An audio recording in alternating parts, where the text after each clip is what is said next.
It's time to wake up and let the weirdness begin. It's the KVJ Show to start your morning.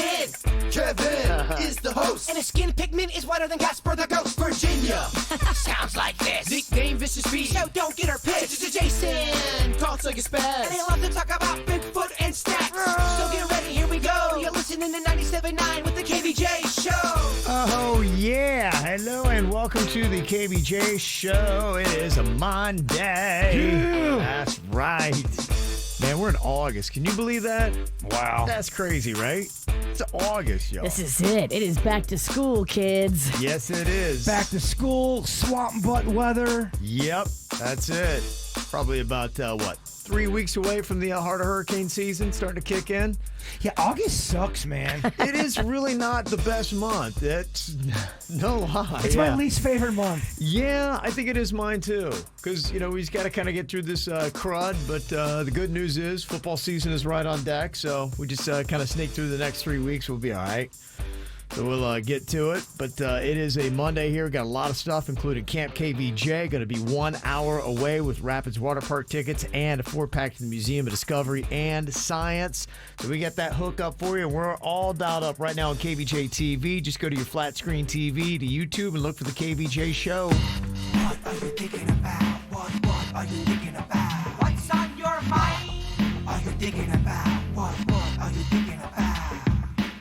What you think about today, Jaybird? So we always talk about stuff going on in our life, and we always say, well, you know what? I should maybe wait with that story, because if I talk about it now on the air, it might get weird or whatever.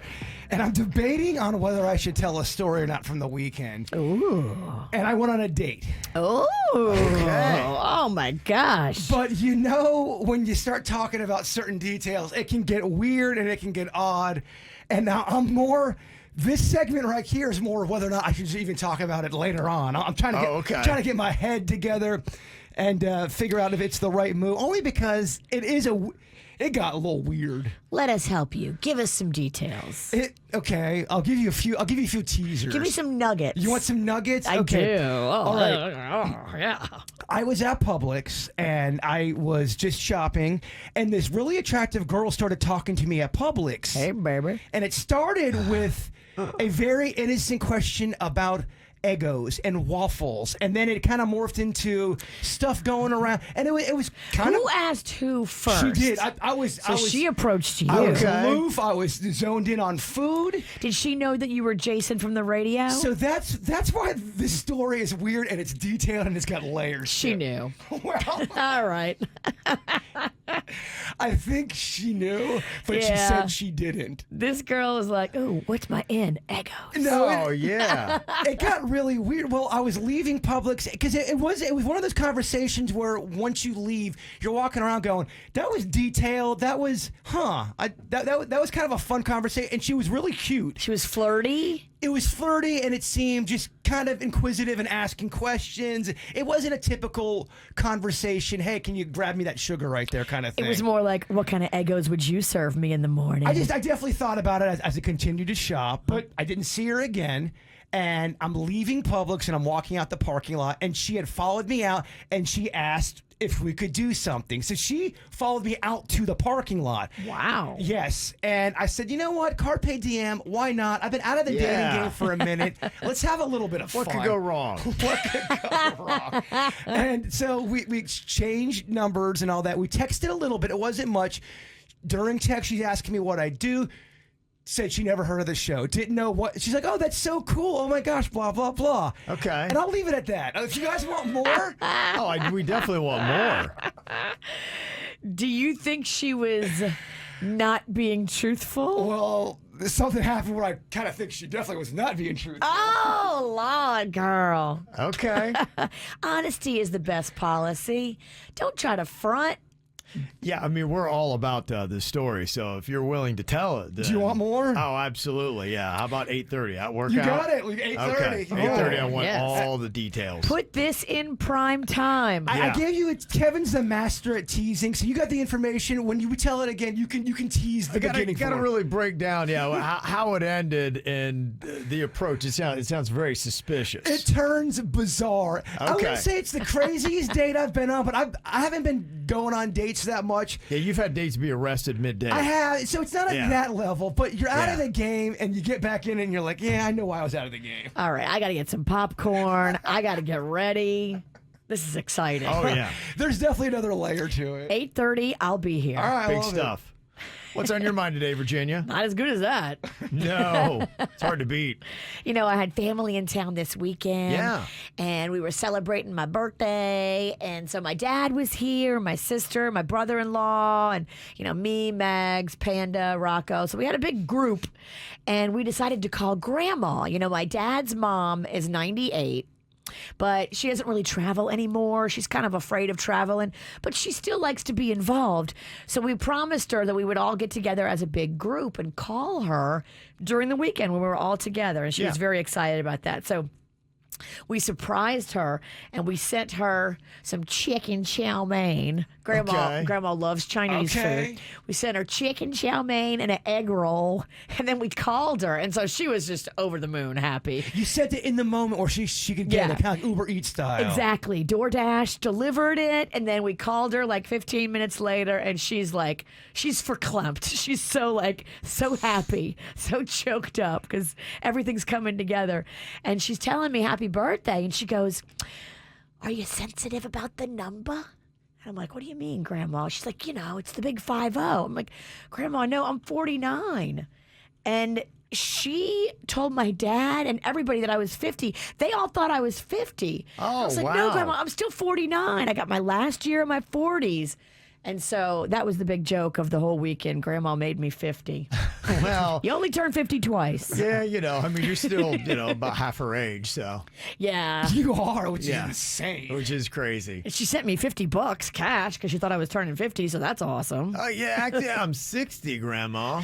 And at 95, aren't you kind of scared of everything? 98. Or 98, aren't you scared of everything? I would be. Or maybe you just realize, there's nothing really in this world to be scared of. You can go either way, I think. I've been trying to talk her into letting us put her in a wheelchair and just taking her all over, but she doesn't want to do any of that. Because she's still spry, right? She is. Her body is great. The only thing is her eyesight. She can't see that good, and the optometrist said it's not getting worse, but it's not getting better. Okay. So it's just kind of holding steady, but at my age, I would take for holding steady. I'm not. Every time I go in, it's a worse report. Kevin, you're doing terrible. Yeah, it's really every time it's like, no, you're one step closer to death. I'm like, geez, man, holding steady would be awesome at this point. So good for her. That's amazing. We love Grandma. I know. I love her too. She's a doll baby. What I got on my mind here, man, I'm telling you, I am so pumped up for football season. Got to go out to the first open practice of the year for the Miami Dolphins on Saturday. Wow, look at you. Well, anybody can go out there, so it's not necessarily special. But we had gone out last year. The thing that was different this year is, we'd gotten connected with Christian Wilkins, our favorite Miami Dolphins player, number 94, defensive lineman. And he had kind of gotten us hooked up. They do a friends and family little tent that is on the opposite side of, kind of where they have the grandstand set up there at the Miami Dolphins training facility. So it was really kind of cool to go and check that out. You're in, baby. It was really awesome because at the end of it all, Christian came over and he's all sweaty and all that kind of good stuff. And he brought Cannon in, my son, and gave him a big old sweat hug. Just kind of got him all drenched and nasty. But he was so nice that he helped introduce some of the big players from the Dolphins. So my son got to go up and see Jalen Waddle and Tua Tagovailoa, who's the quarterback, and Tyreek Hill, which is the new wide receiver. And this is what all the excitement's about, Virginia. Yes. And so it was really cool that he got that opportunity. But the great thing about it was just the energy. The Dolphins, they came out, and I was there last year, so I got to see it.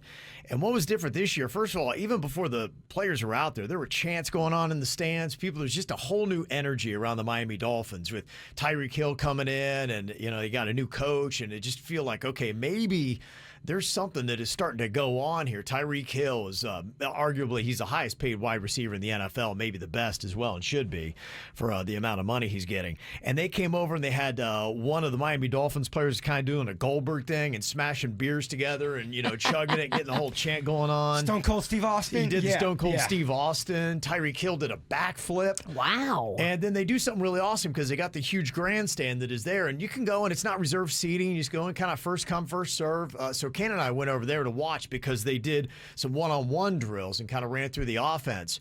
And man, oh man, they had a 65-yard bomb to Tyreek Hill. Just showed how fast he was. His nickname's the Cheetah, Virginia. The Cheetah. The Cheetah, because he's the fastest guy in the NFL. And boom, mine's the Cougar. the throw was up. And it was Mine's the Cheetah. Perfect, yeah. A Cheeto. And it was right on the money, and man, the fans went, guy went crazy, and so that's cool. Yeah, it was really an amazing time, and like I said, just noticeably the energy at this year's first practice versus what it was last year. It was just there was a whole new vibe and feel and energy, and so that's optimism. It really that's excitement. I'm hoping they can bring it into the regular season. Now, as you are well aware, the Buffalo Bills are a very strong team, and they're right there in the division. You always got to deal with the Patriots, so it's not going to be easy getting through it. But you kind of felt like a somebody too, because Kristen was cool and said, "Hey, yeah, this is my guy," and then your son got the son. He was so How great. How cool is that? Yeah, he was so great. So that's a rock star moment. Yeah, that's a rock star moment. Your kid will remember that moment for the rest of his life. Yeah, so I was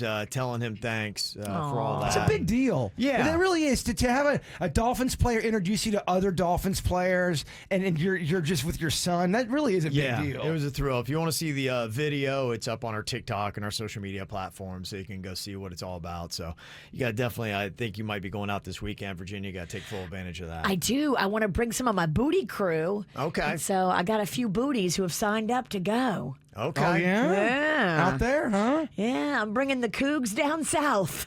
Try to bag them a dolphin. Okay. Cougars meet the cheetah. Yeah, there you go. Yeah, it's a really good time. And so you've got an open practice this Saturday and Sunday. So if you do want to go out and see the Miami Dolphins, you can do it again.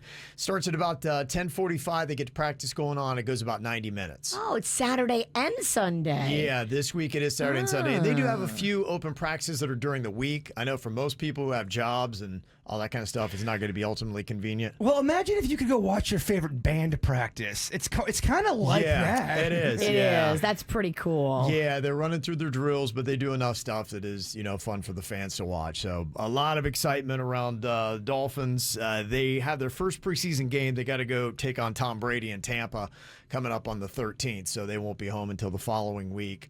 But that's still preseason. But, going to be a really, hopefully, awesome year going on. Yeah, crush Brady's dreams. I mean, is Brady taking snaps during preseason? Does he do that?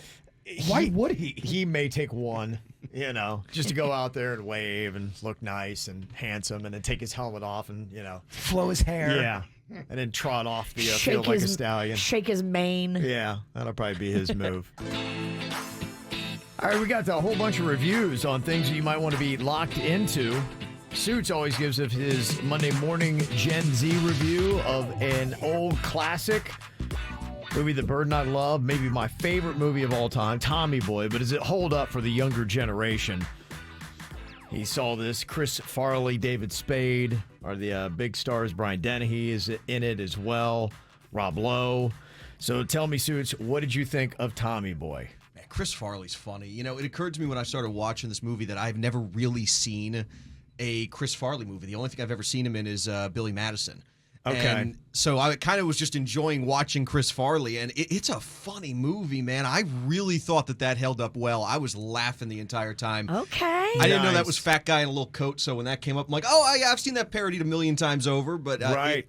It's a solid movie. I thought it was very funny. Chris Farley, man, is awesome. Yeah, he is. He's fun to watch. You know what? He's just one of those guys. There's some people that are just naturally funny. Yep. With what they do, he loved to make people laugh, and he's just one of those people. Yeah, he just is naturally funny. Yeah, you hear people talk stories about that guy, and he just was beloved with his friends. Even for a guy who messed up with stuff, they loved him. Yeah, he wasn't perfect. No. Who is? Exactly. He owned it, though. He did. He absolutely owned it. And, unfortunately got the best of them. But, yeah, I'm glad to hear that you like that movie. If you had to give it a Rotten Tomatoes score, what would it be? I'll put that at a 90. I really enjoyed it. It was very good. Wow. It's solid. It man. holds up well. It's a good movie. Okay. That's really good to hear, man. I'm glad that you like that. Yeah, great recommendation. Okay. There you go, kids. Tommy Boy. We got to figure out what's next on the list. There you got a lot. I like to freak Suits' mind, so let's try to freak him out a little bit for this round. Okay, yeah, get a little Okay. twisted. Yeah. Mental thriller. Let's get twisted. Okay. Let me see. Over the weekend, too, I checked out The Gray Man. Finally got to that. It's on Netflix, and it's got a really solid cast in it. It's got Ryan Gosling. He plays kind of the big star as a secret agent, in a sense, for the CIA, a guy who's bust out of prison in The Gray Man because they just don't really exist. That's kind of what it's all about. So they do all the dirty work. You can't ever trace them down, Virginia, because there's no record of them ever. That's what The Gray Man is all about. Chris Evans actually does kind of a flip. You know, he's Captain America and such a goody two-shoes good guy. He's the bad guy in this. That's got to feel good to do. Yeah, I'm sure he liked changing it up a little bit. And that, I don't even know who this guy is, but the Jean Page, whatever his name is, isn't that the guy that was on that Bridgerton or whatever that was the big old heartthrob? I don't know. I He never looks watched familiar. that. Okay. I think he's in it as well. Okay. I watched, I think, an episode of Bridgerton because you made me, and it was Tough. one of the worst things I've ever had to do for this Okay, show. yeah. Gray Man is very solid. It goes along the lines, if you like action movies, there's a lot of action in it. It's really kind of a James Bond-esque type of movie. And so it's so good they've ordered another round of it. So I can see why. It's solid, A-, somewhere around there. It's not the best thing I've ever seen, but it's definitely worth watching, and Okay. I'll watch the next one when it comes out. So if you haven't seen that yet on Netflix, I would go check that out. Another thing that I got into over the weekend, it's called Blackbird. And this came recommended to me from some of the KVJ Nation. Taron Egerton is in it. He's the big star of this. He's the one that was in the Elton John recreation. He played Elton John in that movie. Gotcha. He was also in the Kingsman movies.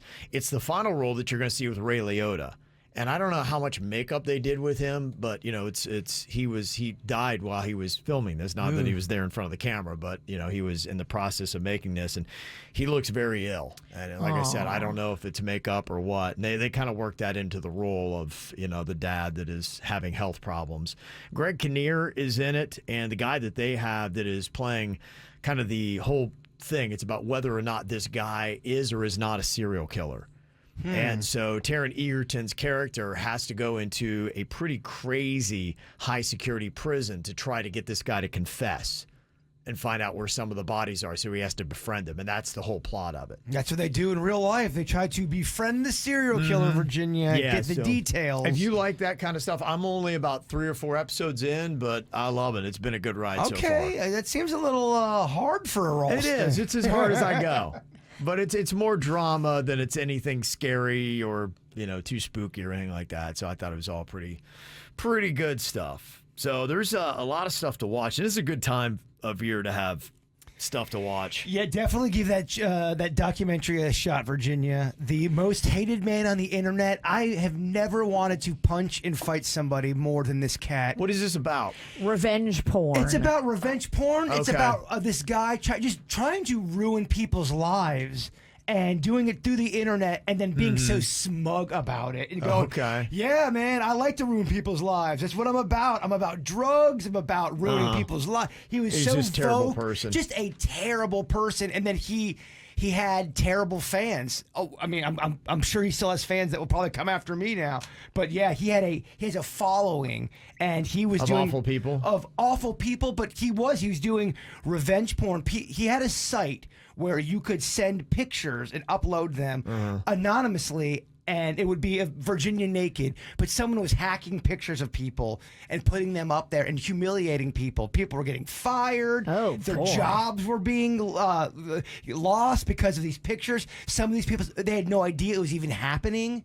So it's just a person that's just destructive. It's 3 hours long. It's 3 episodes. I think Virginia especially would really, really like it. Okay. All right. It's pretty messed up, but it shows you how easy the internet can ruin someone's life. Yeah. Even today. We're seeing that, yeah. Yeah. Time and time again. Well, it takes place during a time where the internet was even more lawless than it is now, unbelievably. But it shows you really what you can do to just ruin somebody with a click of a button. And it's not that hard. No, it's not. That's the scary thing about it. If we wanted to take down Virginia, me and you, if we sat down, came up with a plan, we could do it. I had a dream the other Bring night. it. I usually don't remember dreams unless it's just right before I wake up. And I was having this dream, and they came to me and they're like, "You're done." I'm like, "What do you mean you're done?" They're like, it's coming out, the whole scandal." And I woke up.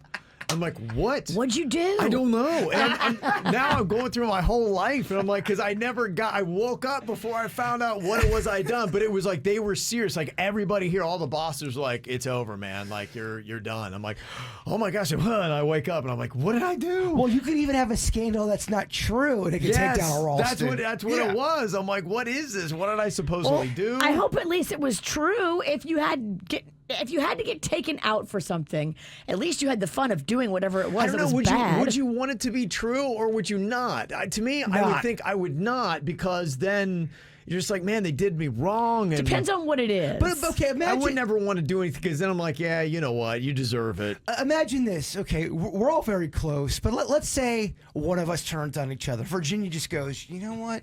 Screw Kevin. I'm sick of it. If she wanted to try to ruin you, there's a good chance she could, at least temporarily, for a while. Yeah, okay. And vice versa. Yeah. I mean, you could do the same thing. If you lie good enough on the internet and get people to support it, you're going to get people that say, "I don't want to deal. It's Kev, this is too much heat.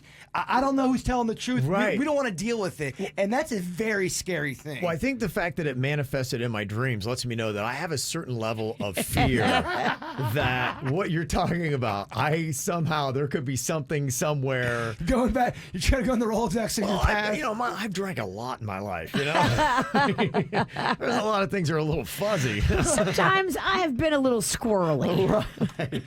You're talking about if you've ever been ruined, how Jaybird was watching that special about that guy who's just ruining people on the internet and how easy it is. Yes. And didn't care and was double downing on douche, saying, "Yeah, I am a life ruiner." That was his thing, his title. Yeah.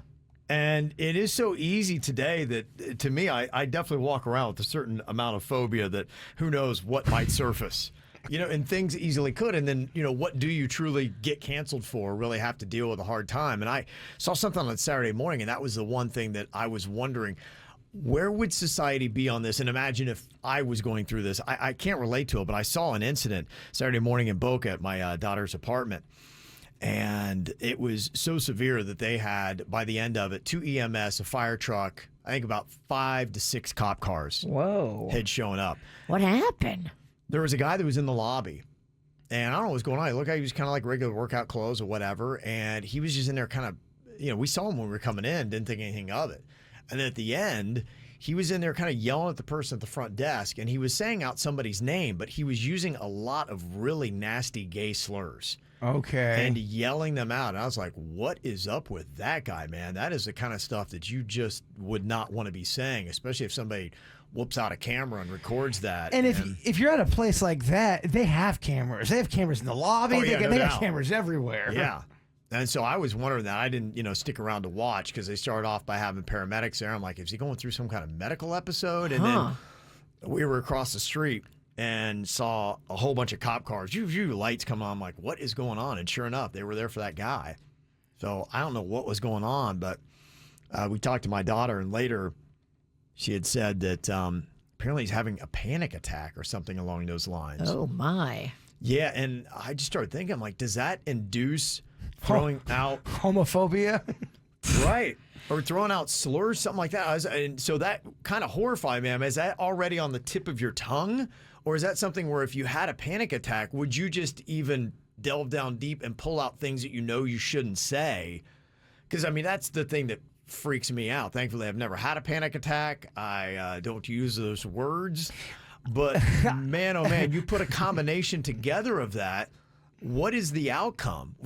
I hope people would give you forgiveness for that, or would people say, no, that's just your nature and that shouldn't be on the tip of your tongue, even if you are having a panic attack. It's going to be a twofold question. People that are not involved on the internet will never forgive it. They won't understand it. They're going to want to attack and bring you down. Somebody, if someone's really having a mental episode and they're just, saying things, somebody will say this is what's going on, but that's not going to probably be heard. The Twitter stuff's going to be heard. People getting mad at the person, showing the video, that's what's going to be heard. Yeah, and I was just wondering if you do have a mental breakdown, would you maybe sometimes throw out slurs you would never ever say in your life, and completely ugly language is coming out of your mouth that you can't control, and you're outside yourself to it? Because like I said, that would be terrifying to have that recorded where you're saying, oh my gosh, I don't think that, I don't believe that, and having that all over the internet. There's a lot of science behind all that. There's a lot of opinions behind that kind of stuff, and it's controversial, and you're going to get people always fighting about it. I know we're very sensitive to mental health,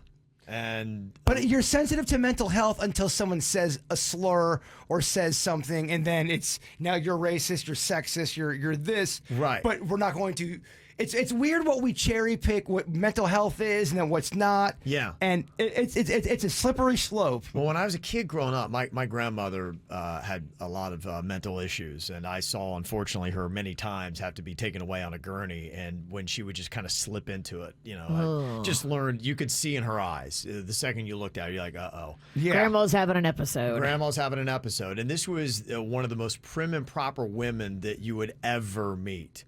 And the language she would say when she was going through it I know. I've ugly seen it. And like, who is this person? Wow. Unrecognizable. And that's just where I know she would not want to be judged on her worst moments like that. And so I'd assume this guy, and it didn't look like anybody was filming, but you know how things are anymore. Yes. And that's my point. I know people that, like what you're talking about, have really big emotional episodes and almost borderline, I would say, without a diagnosis, of course, maybe even bipolar or just had some trauma in their life. I'm not excusing bad behavior, but you do wonder, is somebody going through something and saying something that's not their genuine, authentic self? And people always say, "Oh, when you're drunk or when you're mad, you say the truth." I don't believe that. That to me, that's a cliche that people hide behind. Well, the thing I think's tough for this guy, like I said, on my first looking at him, he looked like a preppy dude in Boca that was going to the gym. I didn't see that in his eyes. That's why it was so odd for me. I'm like, whoa, why would that guy be saying that stuff, man? That's crazy. And I'm like, sometimes you do see complete unhinged a-holes, especially in Boca. And so, you never know. In a town like that, maybe this is just an entitled dude. But yeah, when my daughter said, the word was that he was having a panic attack, I'm like, I hope you get forgiveness for that, but I don't know where we are yet. A panic attack doesn't excuse terrible behavior. I have panic attacks all the time. I have bad ones. Really, really terrible ones. It's rough. It sucks. Yeah. You go through some really bad stuff. It's really, really tough to go through. You still can't. You have to be accountable. A panic attack doesn't excuse horrific gay slurs. No. Yeah. Okay. Yeah. I think it's just weird though, because a panic attack and a mental breakdown can look the same. Well, some could argue it is the same. We're talking semantics now. A bad panic attack is a breakdown. Yeah. If you have a bad panic attack and you can't move on, you can't move forward, you're not able to move mentally, physically, it's a mental breakdown. Now, that's not an excuse for bad behavior. Right. But sometimes you don't know what you're doing. Agreed with that. Yeah. People black out and they have no recollection. Sure, and that's and it's like they were possessed by a demon. That would be my biggest fear, and thankfully I don't right now suffer from those. But if something happened where I went in an episode, I black out and I come to, and they're like, "Hey man, what happened with you?" And I'm like, "I don't know what happened." And they're like, "You were saying some terrible things." And next thing I know, hey, there's videos of you all over to me, my worst nightmare. Nightmare. People might think I'm weird. I don't care. I think demon possession is possible and real. Okay, who knows? I also think too that just people, there's a mental health crisis across the board. Yeah. And then all this stress is making it worse. Yeah, I think there's a lot of stress going on. Yeah. being a human's stressful. No, Just it is. being on the planet, when you really break it down, being on this floating ball. And now then- you have inflation.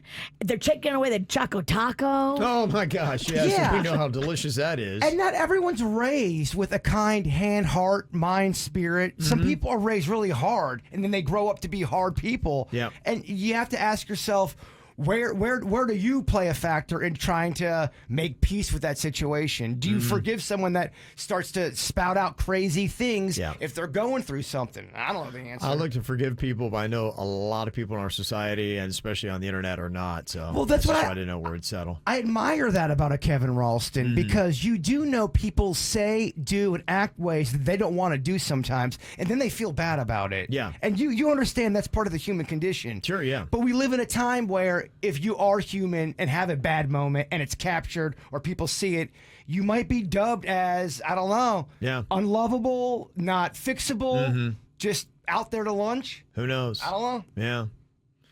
Well, ruining people isn't anything that is new. I was reading a pretty fascinating story. You, I'm sure, don't know the name, but if you saw him, you would high five him. His name is John Gorrie.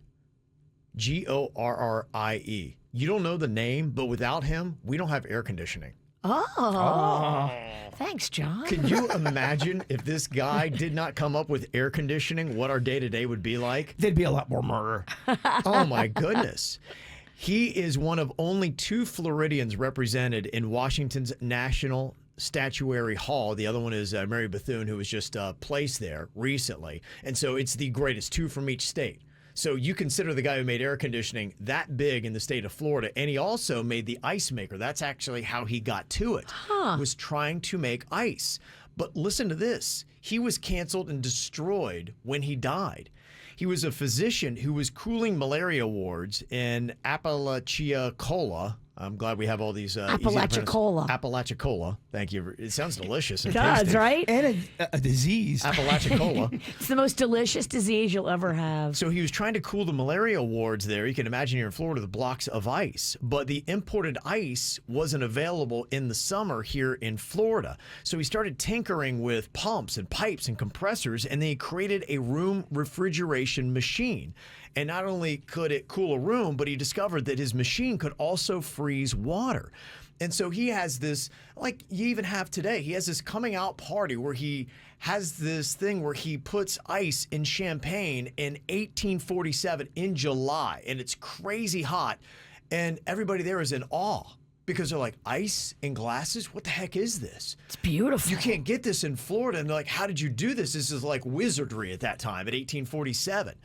But what was going on was the way you got ice at that time was by the Ice King. Frederick Tudor was a guy who would go out into New England's frozen lakes, and he would cut huge blocks of ice and would ship it to the American South, the Caribbean, Europe, even India. And he was known as the Ice King. He had a monopoly on ice in the world, and he sent it all out. And of course, John Gorrie's new ice machine is a major threat to this guy. So this guy had newspapers under wing, and so he went and did a whole campaign. Does this sound familiar? Of fake ice. I love it. Fake ice. Fake ice. What a story. Like fake news today, it was all about fake ice. And they did this huge smear campaign in the New York Globe. They called John Gorrie a crank that thinks he can make ice by his machine as good as God Almighty. So it was like he was trying to upend God at the time, and you just didn't upend God. And so he has fake ice. He's trying to be better than God. And so he got ruined. Investors disappeared. Nobody wanted to touch his ice machine, thought he was a quack. He died broke and depressed in 1855. Damn, they beat him. They beat him. They canceled him. They won. Buried him. And so he had no idea. He went to the grave thinking his ice machine and air conditioner was a total flop. Wow. And nobody would ever buy into it. And now his statue is in the hall in D.C. Those stories are pretty awesome. The ones where someone passes away and they don't even realize what they contributed to society. No, and think about it in Florida. Like I said, if you saw John Gorrie today, you would high five the man, would you Gorrie, not? Gorrie, Gorrie, Gorrie. It's the KVJ Dirt of the Day. It's the KVJ Dirt of the Day. Virginia, take it away, cause you know we need that Dirt of the Day. Well, for the first time, we're hearing from Will Smith now about that Oscars slap where he clocked Chris Rock. Here are some clippies of Will Smith. So many views on this one. It happened right after the show on Friday. There's a lot. There's 4 clips, Kev. They're all kind of the same, but not really, but they are the same. Okay. But they're not. I don't know. Mm-hmm. Okay. Well, here he is just kind of introing and talking in the video that was released on Friday. Why didn't you apologize to Chris in your acceptance speech? I was fogged out by that point. It's all fuzzy. I've reached out to Chris. The message that came back is that he's not ready to talk, and when he is, he will reach out. Chris, I apologize to you. My behavior was unacceptable, and I'm here whenever you're ready to talk. Mm-hmm. It was so funny reading the comments because depending on what forum this video is uploaded to, it was either pro Will Smith or this apology sucks. Oh, really? Oh, yeah. They didn't like it that way, huh? Depending on where the video was posted. Did they say why they thought the apology sucked? He's an actor. It's insincere. Of course, he's going to say this. 3 months isn't long enough. You should have said this earlier. Yeah. He waited too late. He waited too soon. You know how the internet is. Well, I can see the biggest complaint is that it has taken quite some time. That was the main thing. Yeah, but it did seem like he went through and all the questions, like he was reading a teleprompter of the questions that people had submitted, the biggest questions that are out there. And I thought at least he was brave that he didn't back away from a lot of the rhetoric that came out after the slap, including, did your wife Jada ask you to go up there and manhandle Chris Rock? Well, you can't sugarcoat stuff now. If you're going to be the opposite of brave, people are going to see right through it. Here's what he said to that question. After Jada rolled her eyes, did she tell you to do something? No. You know, I made a choice on my own, from my own experiences, from my history with Chris. Jada had nothing to do with it. I can still see Questlove's eyes. You know, it happened on Questlove's award, and I'm sorry really isn't sufficient. Okay, so he hit that as part of his apology as well. And one of the questions, too, was how do you look at yourself? Because we'd always seen Will Smith as a lovable, fun-loving guy, that we all like Will Smith. And how do you even look at yourself now? Do you see yourself, as some people do, as just a big old piece of poo?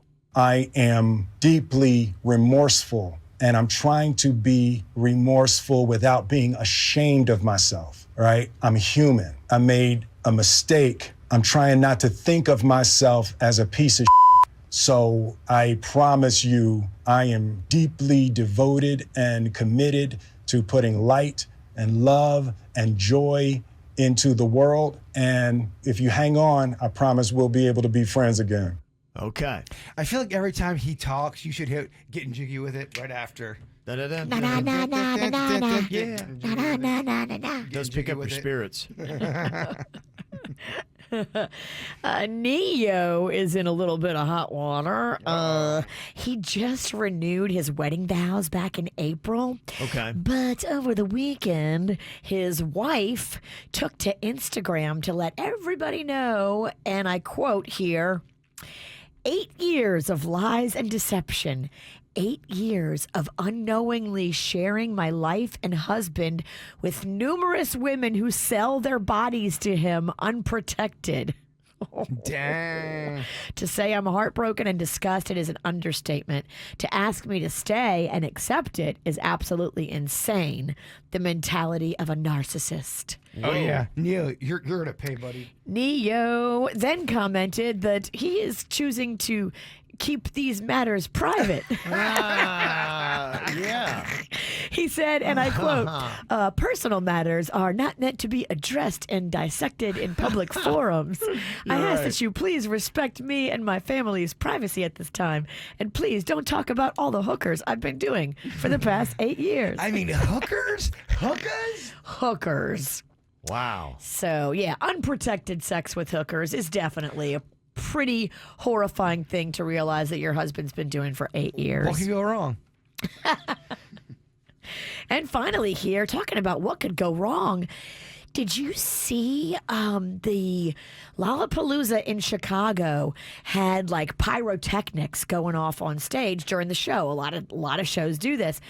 But I don't know, something went wrong and Lil Durk took a pyrotechnic to the face. Oh, geez. And it was crazy, like all this smoke when the explosion happened in his face, and he just put his shirt like over his face. And then after we saw on social media, there was pictures of him all bandaged with a patch over his eye, and he's canceled all upcoming performances and anything that he had on the docket to do. He is put on hold because of the pyrotechnic that hit him in the face. Dang, man. Dang. Wow. And that is what's going on in your dirt. Got some celebrity birthdays today. Jason Momoa is 43. I did see he's got a show on Apple TV. It's called C. And his new and final season drops in late August on that. So, yeah, I'm trying to figure out here before I get to football season. I got to try to cram in as many shows as I can, Virginia. So I don't know. The cram is on. Yeah, and they got some big stuff coming up here in the month of August. The new Game of Thrones spinoff, House of Dragon, is going to be dropping on the 21st. You into this? No. No? I'm kind of over it. Yeah. You know what? I'm over it. I've seen enough dragons. You're mentally tired from dragons. Yeah. Plus, I just don't want to do that walk where I walk through a show so long, and yeah, I'm gonna probably wait to see it conclude. Look, dragons are a lot. It's a lot. No, Game of Thrones was a commitment. It was. It really was. It took a lot of my life. I'm not sure if I'm willing to give it any more. I kind of feel like Neo's wife. And you feel like Game of Done. Thrones. You gave her so much love, and then she cheated on you at the end. Yes. Dragons are too much work. They're too extra. They do have the first Beavis and Butthead episodes in a decade hitting Paramount Plus this week. Virginia, do you have any more Beavis and Butthead desire? I would watch that. It's nostalgic for me because I loved Beavis and Butthead. Will it be good, or will it be trying too hard? My question. I want to give it a shot. And let's see. I have a feeling that my Rocco would be obsessed with Beavis and Butthead. I just know when you take a break from the comedy stuff for a while, it's tough to come back. Right. It's a weird thing. I hope they can nail it. I think it really fit in the era it was in. And I think when you watch it, you'd be like, it's amusing. It feels like it's a notch down and it doesn't fit as well today as it did then. I'm with Ralston on this. I hope I'm wrong. Amazon's A League of Their Own. That series is going to be landing on the 12th, so they're doing a reboot of that. It could be interesting. I'm not sure. The baseball movie? And if you're frowning on that, wait till you hear this one. The Marvel series She-Hulk. It's very important to get that because you got to do this next part. She-Hulk, attorney at law. What? Oh, please I tell guess me. apparently she gets so angry in court, she's like, Objection! Hulk smash. She-Hulk, please come to the bench. Objection. Objection, my... What? She-Hulk attorney at law drops on the 17th. I'm like, what? How did that get greenlit? Wow. A lot of weed. Green. Uh-huh. There you go. All right, so there you go. Some fun things to watch. Other celebrity birthdays today. Coolio. He is turning 59 years old today. Chuck D from Public Enemy is 62. And Joe Elliott, lead singer of Def Leppard, is 63.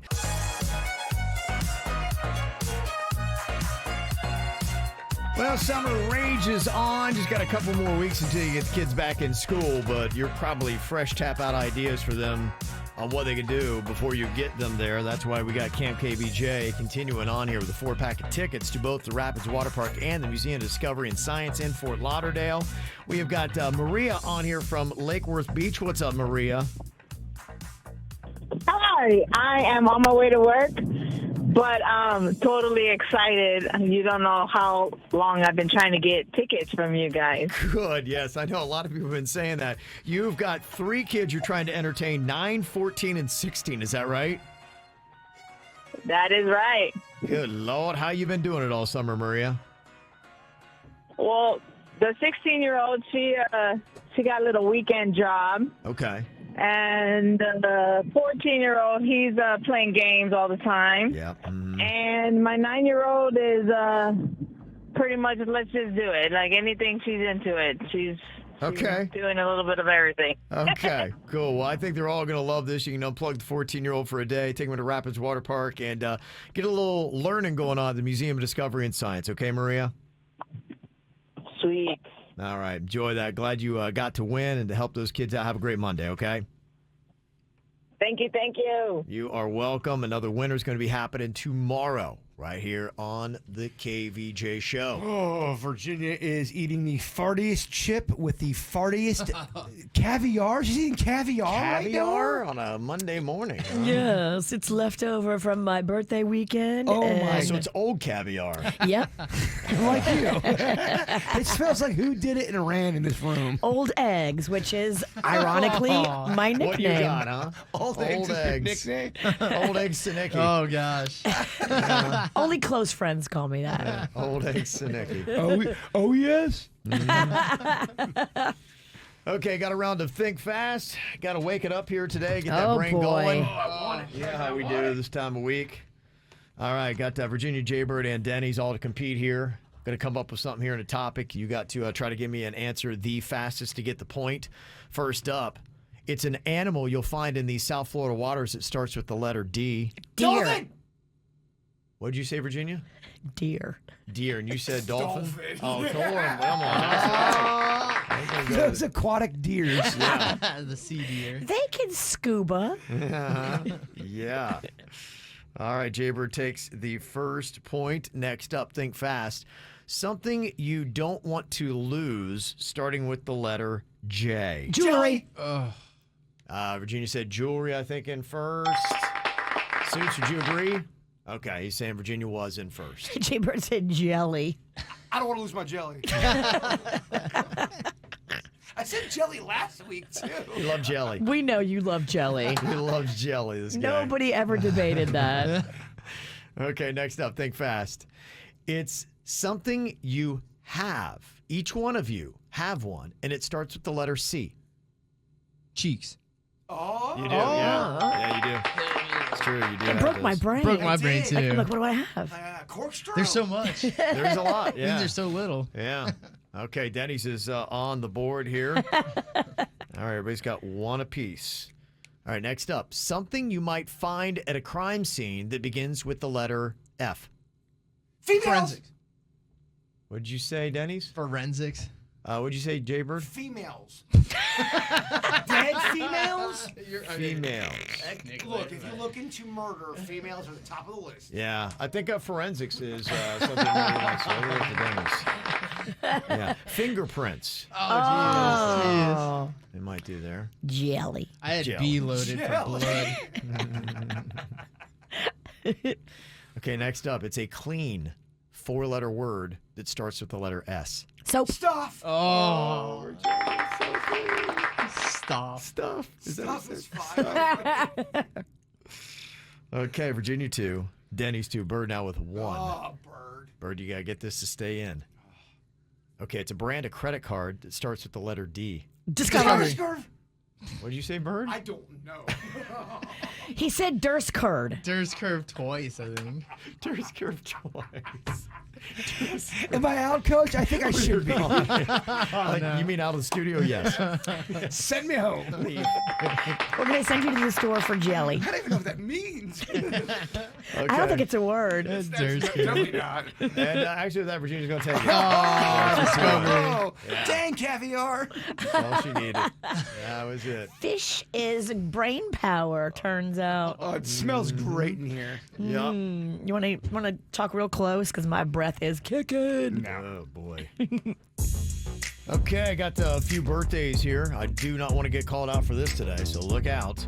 Happy birthday to Kim Coombs from the Gallaghers. Also, happy birthday to my son, Aiden. He's turning 8, and we're surprising him with a trip to Universal. Aww. BJ, Nadia, and Villani said happy birthday. Hope we didn't ruin the surprise. Also, a little birthday shout out for my wife, Colette, from her loving husband, Bill. Also, I know, right? Is there something new going on here? Is there egg? Kevin, she's eating boiled deviled eggs. Oh it's my the grossest, gosh, yeah. fartiest thing I've ever seen. I'm sorry, I woke up ravenous. I mean, caviar. Is like when you look on the menu, does it just say gross? And then, yeah, I'll take deviled eggs, delicious. caviar that's old. Oh, by 9:38, she'd be farting us out of the room. If it smells that bad going in, Bird, you know what I'm saying? I'm leaving. It's summertime. I'm going home. Oh my goodness! Yeah, I picked up a new scent. I was like, "What is that?" It really, I mean, I'm not trying to be cute over here. It smells awful in I'm here. sorry, I'm hungry. Gosh, that is rough. She's eating it too. And as she's eating it, she's looking around with her eyes going. It's just like the worst fart ever. Yes, it is. That's just what you're sitting in. It's like sticking to my clothes. What a bully ingredient a deviled Yeah. egg is. Happy birthday to Lisa from Troy and the kids, Josh, Justin, Allie, and Sean. Also, Cooper turning 8. That's from his mom, Amy.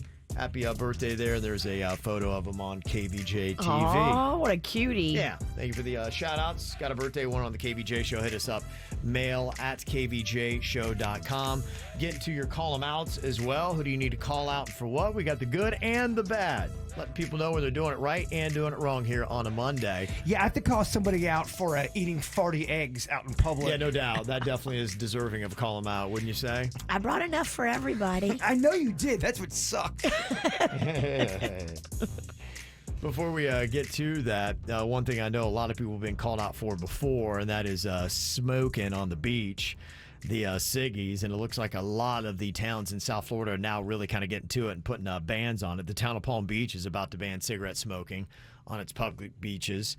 And there's a new state law that just kicked in, I think it was like July 1st maybe, that allows local governments to restrict cigarette smoking at the public beaches and parks. But, you know, they've got this whole thing going on, and the biggest thing about it, though, is there's one issue with it people don't like, and the fact that it's banning the cigarette smoking, but people are still smoking cigars. And I guess it doesn't address that. And some people are saying, I mean, come on, you know, if you got to ban one, you got to ban both, right? Cigar people don't give an F about anybody. It's such a bully kind of a thing. And cigar smoke, it will fog out miles. Yeah. So some people are saying, all right, we got already a loophole and a major flaw in these cigarette bans that are going on South Florida beaches. And then the other thing, too, is really enforcing it. Even though it banned it, what does it mean? It doesn't mean that they're going to kick you off the beach, or maybe they can tell you to put it out. But now it looks like in some places, like in Boca Raton, in less than a month, they're going to decide if smokers can be fined $100 Oh, for lighting wow. up. So you get a ticket. Yeah. I've seen probably 4 or 5 of those cigar parties outside of, you know, why does every man that smokes a cigar look exactly like the other guy smoking a cigar? There's a type. They're about 55 years old. They're portly. Mm-hmm. They're sweating. Yeah. They're loud and very opinionated. Okay. That's how it goes. Oh, huh? yeah. That's the profile of the cigar smoker. Big time. Yeah. So if you've been wondering about smoking on the beach, and there are a lot of people that think, hey, I should be able to smoke wherever I want, see? But you know, apparently they're not going to be winning out on that. So fines will likely be coming at a lot of these beaches. All right. We got the call 'em outs here in just a couple of minutes, including one I thought Virginia would like.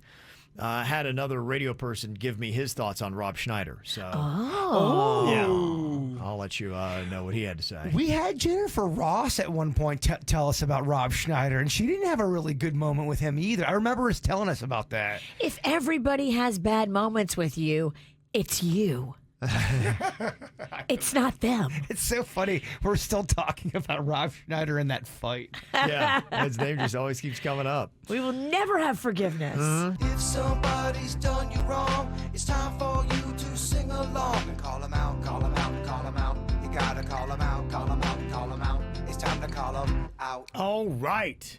Here we go. Got several call 'em outs here today. People have been texting in. One person said, yeah, I had my tickets for the big Mega Millions drawing, and I went to go get the ticket checked at the store over the weekend. The clerk scanned it and said, oh, my gosh, you won. I have never seen this before. My heart starts racing. I'm already making a list of people to say F you to in my head. Then she finishes the sentence, OMG, you won $125.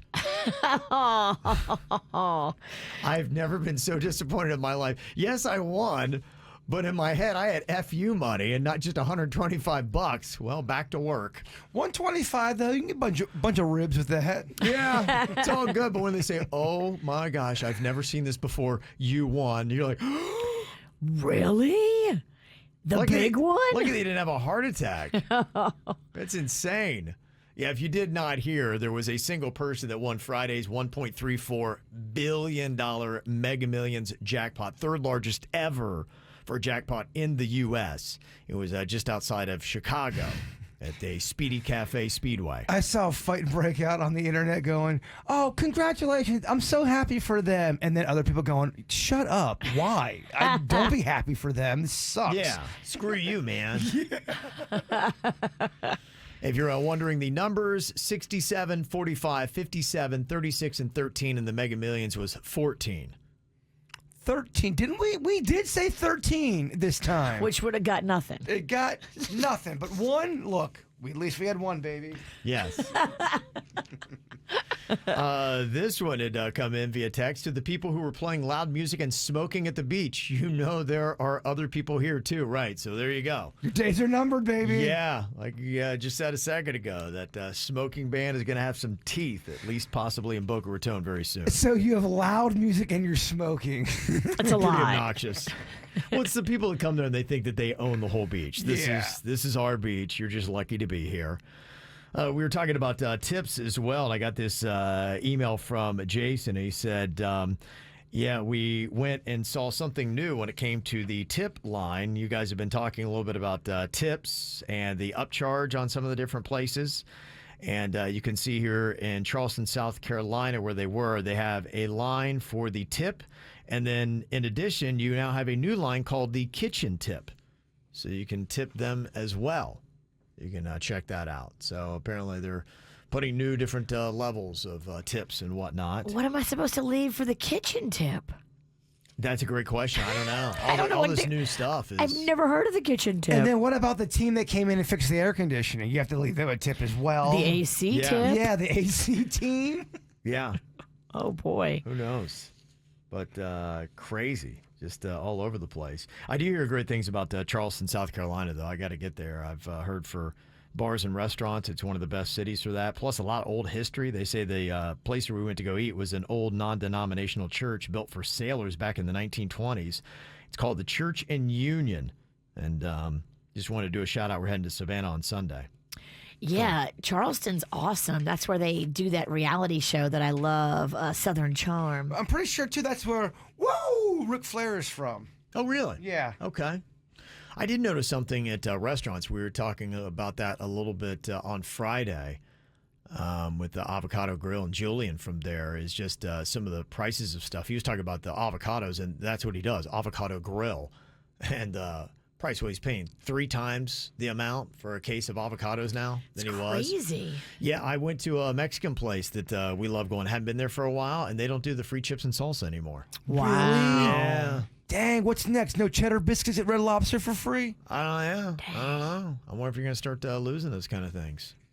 Got to call him out here. Somebody said, yeah, there's a guy in my neighborhood that walks the biggest dog without a leash. The dog is one of those hunting dogs and just walks where it wants.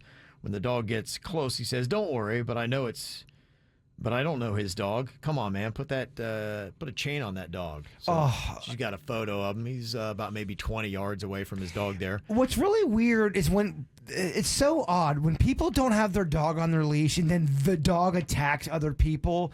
They always act like it's your fault. Like, oh my gosh, why is your dog so freaked out by this other dog jumping on him? Mm-hmm. It's crazy. That is kind of messed up. Oh, yeah. You got to have your dog on a leash. There was this one dog. It was a small dog, but it would always be not on a leash, and it would run, and it would start to nip at Chewy's legs, and Chewy was blind at the time, and the family didn't understand why I'd be upset. I go, guys, my dog is blind. Oh, my dog's not going to hurt your dog. Look how small my dog is. He's biting him? And he's off a leash. You can't He's do it. off a leash. He's biting, and Chewy was blind.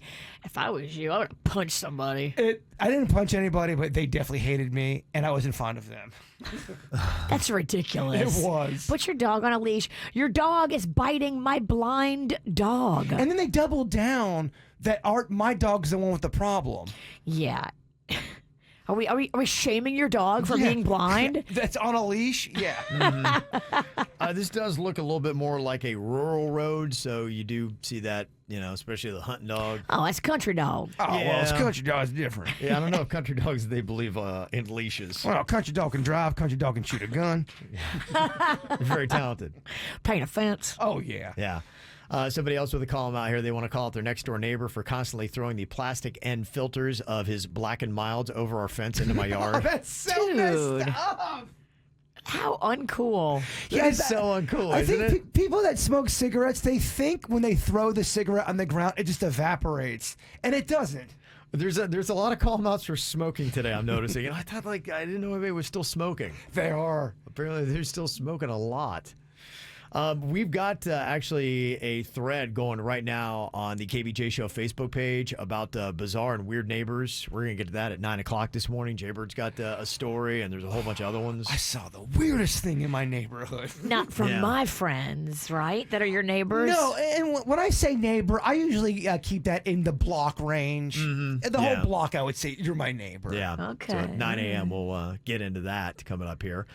Got another call him out. Said, I'd like to call out my husband's baby mama who told my older stepkids to gang up on my 7-year-old.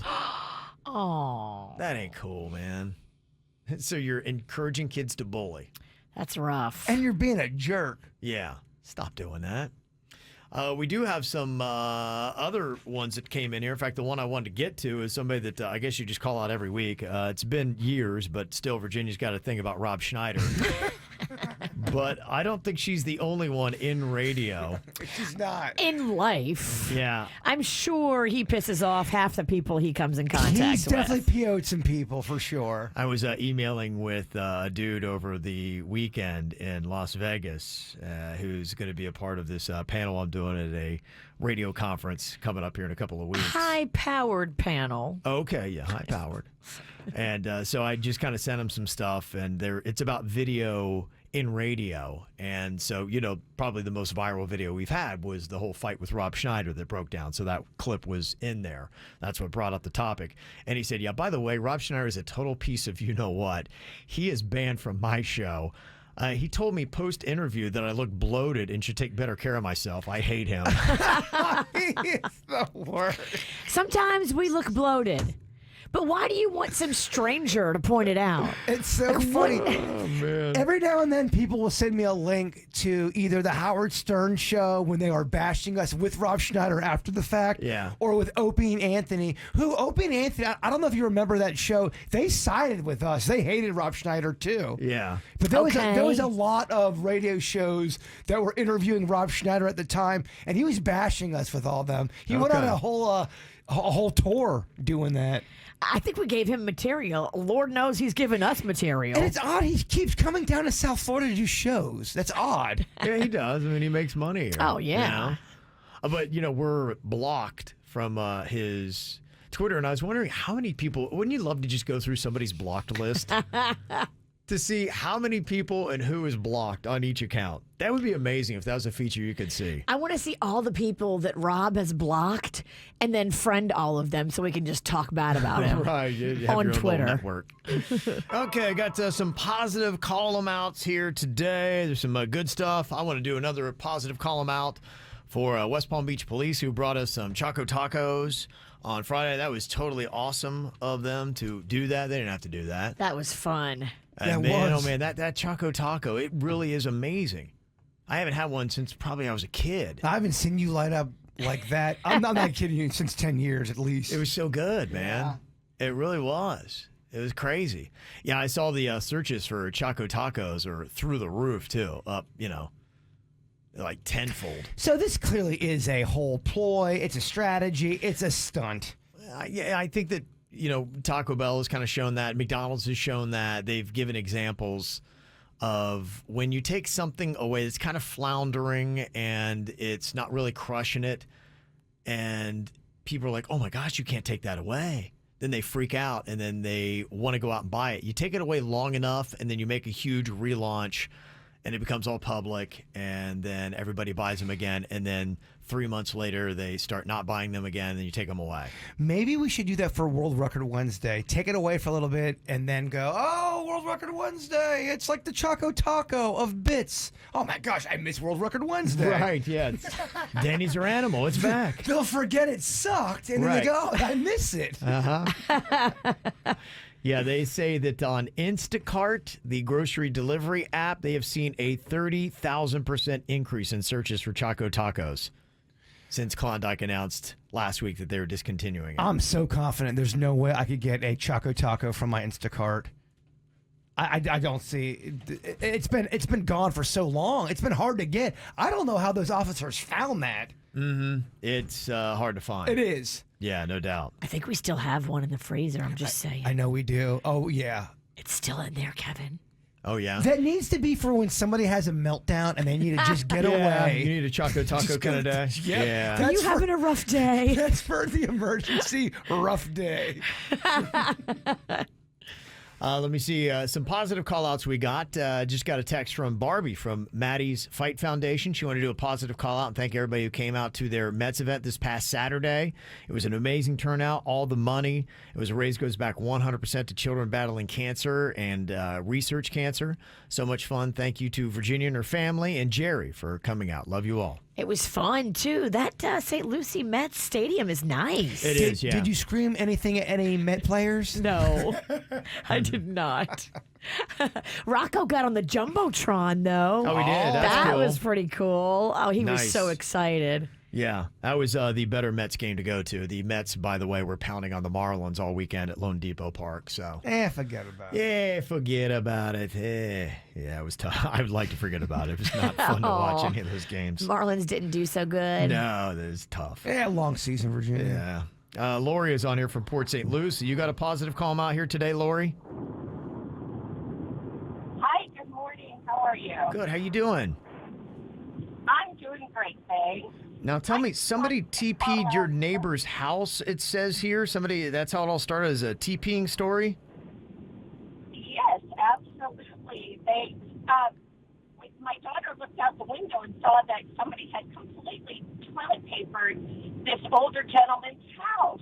Mm-hmm. And so she went over and, knocked at the door and said, can I help you clean it up? And it was starting to rain, and he's like, nah, it'll dissolve, I guess, and he was... Hold on real quick. I got a bad connection, unfortunately, with you, Laura. I can't really hear what's going on. I'll give you the details of it, though. It's almost like your phone has to clear its throat. Yeah. Your phone has phlegm. Yeah. What had happened was somebody TP'd her neighbor's house, and they offered to help out and clean it up. So her kids were awesome when whoever did that and did something nice. That's You always, so nice. As a parent, you love to see when your kids do something nice. So. Oh man, well, TP in the neighbor's house. It's weird. We know nothing about that. Oh, I know, right? Let me see here. We got another positive call him out to the guy at the gym. I've been working my butt off with the trainer for a while now. Lost a lot of weight. I'm not quite yet at my goal, and I felt like I'd stalled a bit, and I was kind of in a funk here. But at the gym, this guy stops by in the middle of my workout to say, hey, you've been coming here for a month, and I've noticed that you got a big difference going on in your body. You're doing fantastic. Keep it up. Isn't that funny how that is a positive call him out when that also could be a negative call him out? Exactly, Can you yeah. believe this man? I was working out, and this man came over to me and said, you look great. Right, I know. That's the first thing I thought when I was reading this. I'm like, this is going to be positive or negative. It could be either way, baby. Uh-huh. But she's taking this as a positive, and small words of kindness can make a huge difference in somebody's day. That is a great lesson. Very true. Positive call out for Kelsey at WRMF. Want a set of tickets, weekend tickets from your station last year before he postponed the tour, and she honored them for this coming weekend. That is from Kim and Stewart. Very thankful for that. Look at that.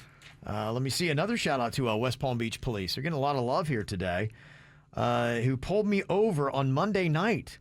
That's odd that this is positive, but it says I was trying to pick up my niece. She's 17, looking 25 years old at the train station, and the train was running 6 hours late after multiple delays. Oh. It was close to 10 p.m., and I was rushing to get to the station and not really paying attention to things around me until this car pulls up beside me and paces my car.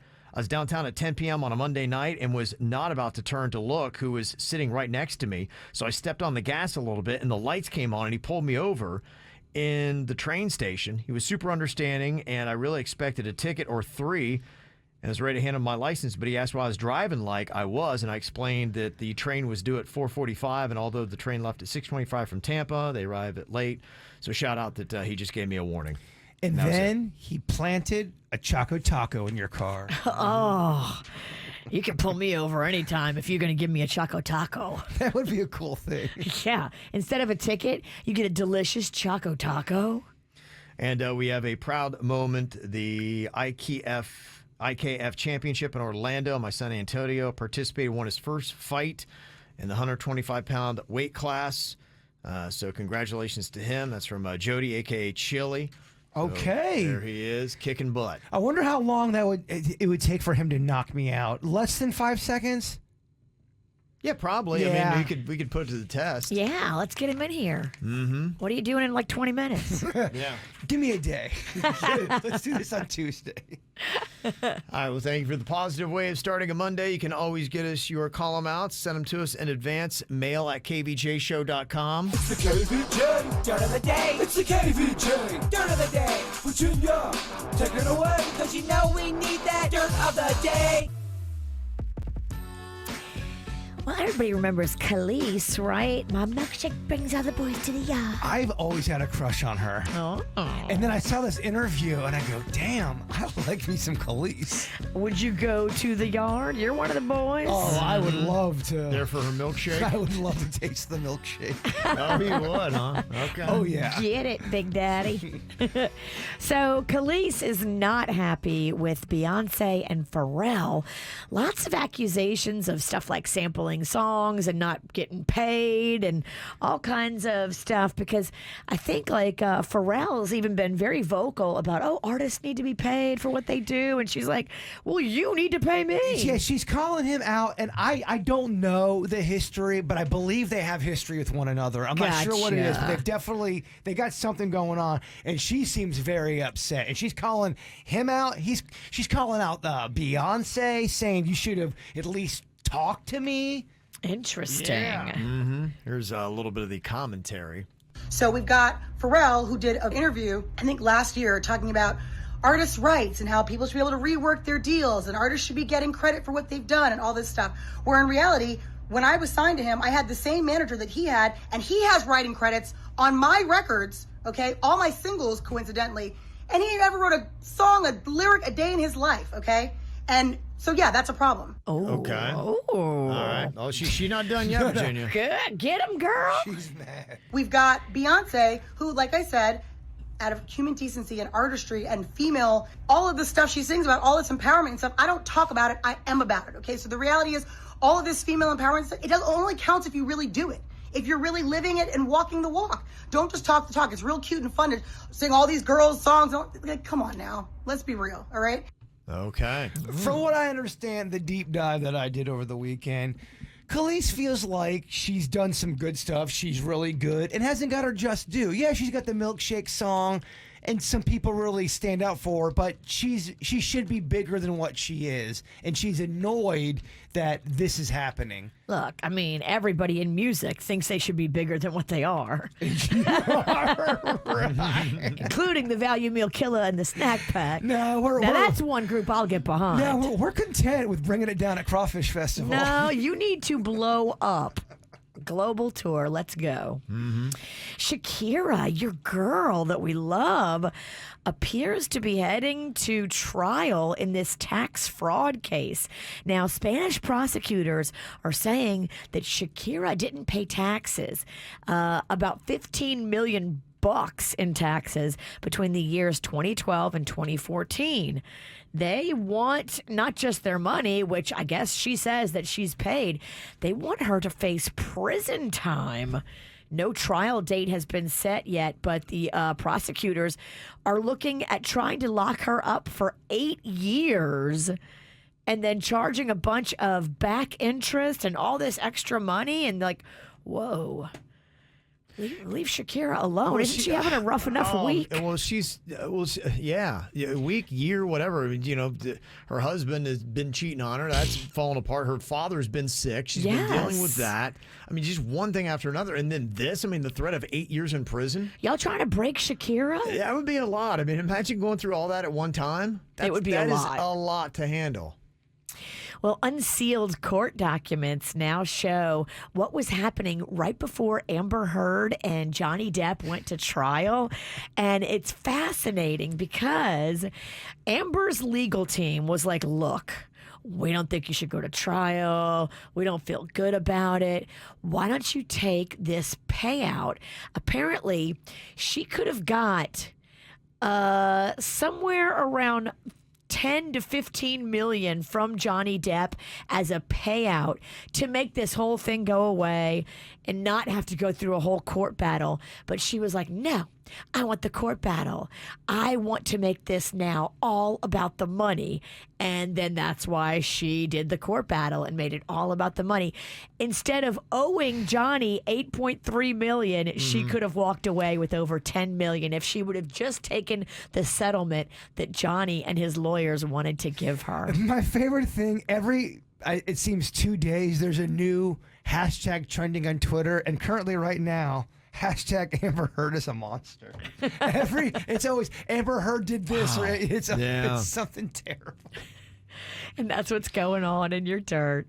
It's Virginia's song. She likes getting them skinny pants and dance around. Got a little Big Energy by Lotto. Now, you are getting down to the skinny pants because you're going to be making this move that Kim Kardashian had done to get into the Marilyn Monroe dress. She lost 16 pounds 3 weeks for the Met Gala, but she used a special pill. And it's typically for what, people with diabetes? Is that what it was? Yeah, it's for diabetes. And it's a pill or it's an injection. The injection works obviously faster and better. And it's subcutaneous, so you don't have to hit the muscle like with the testosterone or anything. Okay, it's for diabetes.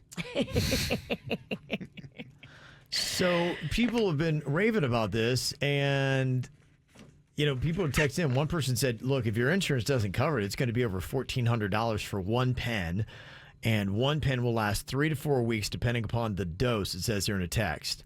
Ozempic. In fact, you might hear the Ozempic. Yeah, that commercial's all over TV. I had no idea that was the secret Kardashian weight loss drug. So what does that mean? 4 weeks you're going to be skinny, and after that pen goes out, you get fat again?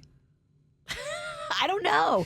Well, Kim in 3 weeks lost 16 pounds. Okay, but let's say she doesn't do the pen or whatever the thing is. Does she gain weight immediately back? I don't know. I'm sure she doesn't because she's always working out and watching her weight. And I'm wondering if it was just a one-time to cram and lose a lot of weight. Now, I do know some people, in fact, the person who texted in has said, we hate when this kind of stuff gets out because, we legit need it for insulin issues. And if there's a rush on it, maybe you'd have a hard time getting your Ozempic pens. Well, people got to fit in their pants, Kevin. I know. Come on. Blame Kim. Don't blame me. And the same person texted in and said, Ozempic is only an injection. There's another name for the pill. Okay, I think it's semaglutide or something. Okay. And, you do this thing. Let's say I did it. Within 3 days, am I going to see a difference in my body? I don't know. I don't know because I didn't even get that far. So where I go, Begin Anew, the med spa, they have it. Okay. But you have to take all of these tests, and they have to do your BMI and your weight and your blood work, and they have to look at everything and see if you're eligible to get it. And so I was like, oh, sweet. Okay, I'm going to go in there. I'm going to do all the tests. I'm going to get eligible and do this. And I'm not even eligible. I can't even do it. Is that because you're going through menopause? I'm not fat enough. Oh, well, that's good. Wow. Okay, there you go. That's a good diagnosis, right? Look, that's a celebration. Let's have fun with that. So... I mean, this is great, right? She sounds like she's down. But here's my problem. I'm fatter than Kim Kardashian. So how did her ass get it? Well. And I can't. Yeah. There's a little fixes in kind of situation. maybe I'll have to find somebody who's not as on the up and up as Begin Anew. I got to find like a shady, like out of somebody's garage type doctor. In places like L.A. and Dallas and South Florida, you'll be able to find somebody that for the right amount of money, they'll get you anything you want. Because you're big into Cuesta, but you're not Kim Kardashian level. Right.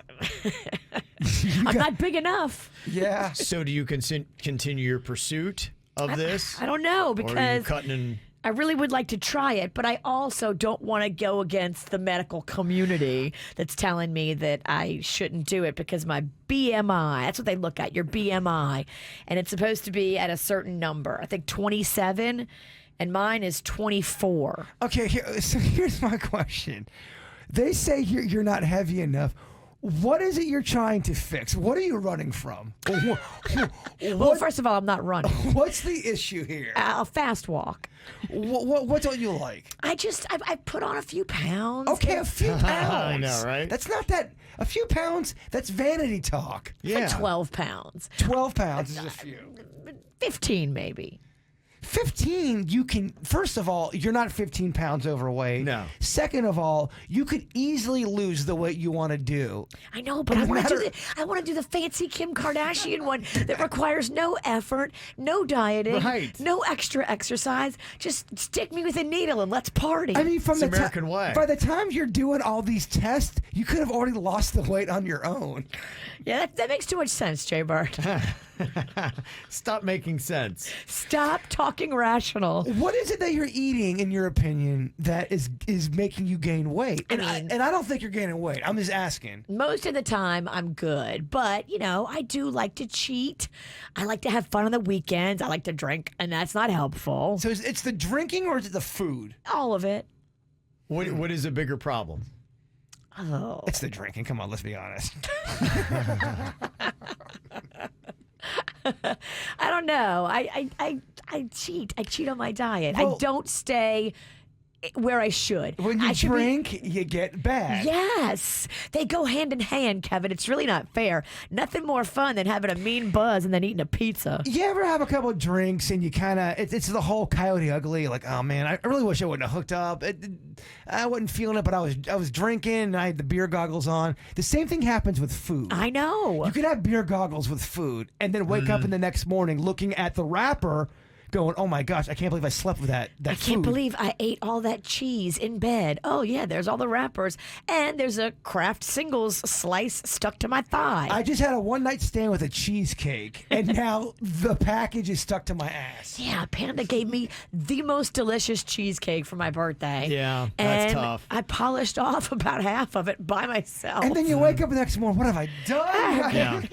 But it was so delicious. And just a reminder, if you do go down this path, people were texting in saying it does take a bit to lose weight. Even if you're on it, you'll feel nauseous all the time. You get constipated, and you increase the dose each time. So imagine those feelings will go up every time. A constipated Virginia is a dangerous Virginia. Oh, my gosh. How do you know? Oh my! If you were really blocked up, you would be tough to deal with. I'd be vocal. Yeah. Okay. I couldn't keep that a secret. Okay. Oh, Kevin, I can't poo. No, boy, you don't want that. All right, well, Virginia gets to step up and learn some Spanish here today. Quick little round of Bueno o Malo. Good option and a bad option. That's the Bueno and the Malo. She either gets ice cream or a brownie. Yeah.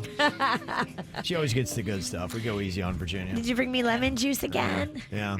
We do have lemon juice.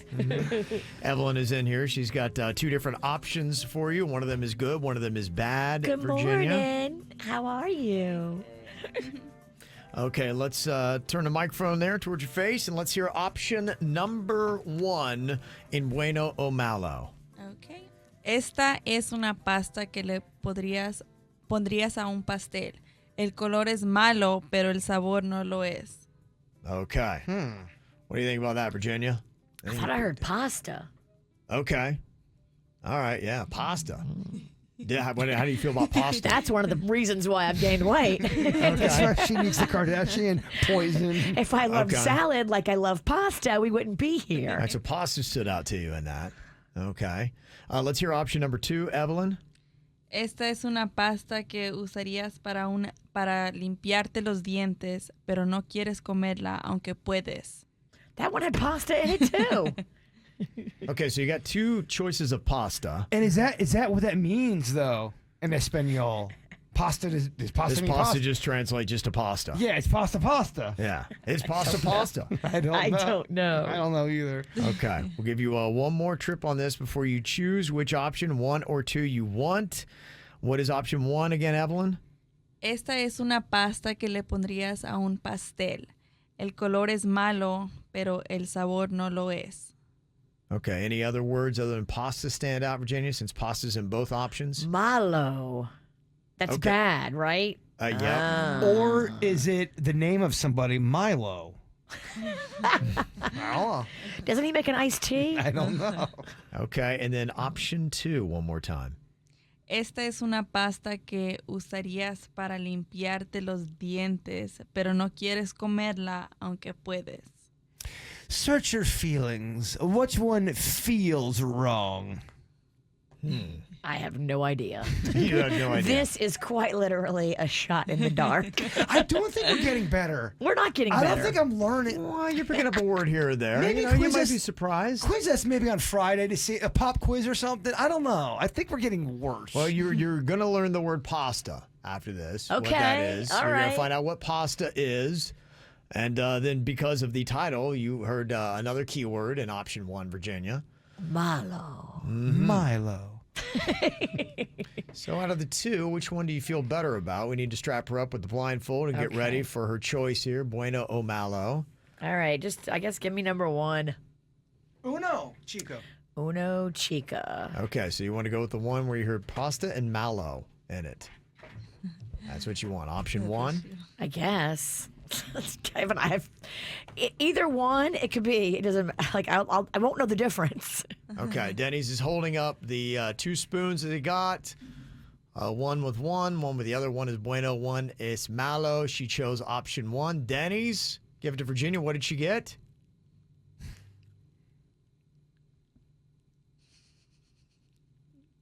What do you think, Virginia? Is It's that like good or bad? frosting. There's literally no justice in the world. You got frosting, I Virginia. got frosting. There is no justice in the world. Bueno. Of course. Bueno. Yes. It said this is a paste that you would put on a cake. The color is bad, but the taste is not. Oh. And Okay. that's what you got. And the other one was edible toothpaste that is bland and flavorless and probably would have made you throw up. So pasta in Spanish, it would be paste. Paste. Paste. Pasta. Pasta is paste. And was the malo, it was bad? Yeah, malo, Okay. yeah. El color es malo, which the color is bad, pero el sabor no lo es. The flavor is not. Colores is color. Yeah, el color. Very So nice. say it one more. Let me see if I can just dissect this thing real El quick. color es malo. The color is bad. All right. Pero el sabor no lo es. Pero, I always thought meant dog. No, but, well, pero with 2 R's is dog. P-E-R-O is butt. How would I say dog then? Perro. Oh my You gosh. roll the R's Two, you more. roll your- 2 I R's, just yeah. can't Yeah, roll. 2 words. Perro. Perro. And perro is dog butt. Pero is like butt, but perro is dog. Y'all roll your R's. Awesome. Perro. Look at that. I'm so She's so jealous good, of right? that. She's the best. She's the best. Thank you It's very just much, fun to Evelyn. have you in here. That's Thank just you. fun. Oh, Virginia again dodges another bullet, huh? Oh boy, what a tough day. Oh, that was terrible. I had to eat frosting. I know. You know what? Let the whole thing build up. You know, actually, for her, it probably is terrible because she's doing. I'm getting so fatter. fat, and I just ate frosting. You're right, but it's a punishment for us because, oh my gosh, Kev, I can't believe I can't even fit in the bushes, Kev. She's too big for the bushes. My BMI. Could probably actually still use this music for Jaybird's dating life here. We got a little teaser early this morning. He was talking about how he had met this girl. She approaches him with an interesting question, saying that Publix. saying she didn't know the KVJ show, but her question and the whole way it sets itself up leaves you to be a little bit suspicious. Yeah, it started off in Publix, and she approached me, and it started off a conversation about waffles and Eggos and all this stuff. And you were by the frozen Eggos? Yes, I was Okay. by that section. Yeah. But it was one of those conversations where you go, all right. As I left her and we talked, I go, She was attractive. Okay. On a scale from 1 to 10. I mean, I would say she's a solid 8, 9. I don't know. Oh, wow. Okay. I thought she was attractive. And since we're calling her out, what was her worst characteristic? Yeah, I know. I mean, I just need a full picture. enough to where, as I left her, I continued to shop and I thought about the conversation. Okay. Bet you did. So I'm leaving Publix. She made an impression. She did. Yeah. I'm leaving Publix. I'm walking out the parking lot, and she had followed me out. She was hiding under your truck. Yeah, I know. But because I thought she was cute or good looking, I was more open to, I'm like, carpe diem. Why not? Right, Let's get off the bench. It's been a little while, right? Yeah, let's go out and try a little dating. And so she asked me out in the parking lot as I was walking to my Jeep. Okay. So we exchanged numbers and we had texted a little bit. Now, during the texting, she was asking me what I did for a living. Completely go. Oh, so I tell her what I do. Oh my gosh, it's so cool! I never heard of you guys. I got to check you guys out. Okay. Blah blah blah. Right. Did you believe it at that point? I had no reason to not believe it. Okay. So at this point, you're just marketing the show, which is great. Well, she asked me what I did, and I didn't go into detail. He's out there literally farming for new listeners. I love No, that. she asked so me what nice I of you. did for a living. It's so grassroots. It is. I just told her I wasn't going. Oh, I'm on the air. It was none of that. She asked me. I'm kind of a big deal, honey. Okay, so we are texting a little bit. That goes on. So we meet. Well, tell me what kind of texting. So was it flirty? It was more just getting to know each other. It was really, I would say, more benign. No phone calls, just texting. I'm not. I don't love talking on the phone. Okay. Yeah, I'm just. But I mean, I will do it. I'll gladly do it. But it's not my favorite thing. I know you send me to voicemail a lot. You do too. I don't know. But I will talk. Yeah. So long story short, we end up going. We both meet separately at a bar. Okay. All right. And What day? What time? This is the evening time over the weekend. All right. So it is. I walk in the bar and I sit down, and immediately the bartender, who's a dude, he starts talking to me as she say, hey, nice to meet you, blah, blah, blah, good to see you. He starts going, oh, dude, she's obsessed with your show. And now they get into this awkward little fight with each other in front of me. Now, keep in mind, I don't know him. The bartender says that she's obsessed with your show, and she pretended like she didn't even know that you had a show. And she's upset with the bartender now. Oh, boy. And it's this weird energy, and I'm going, what is going on here? So I'm trying to just be cool and chill. Yeah.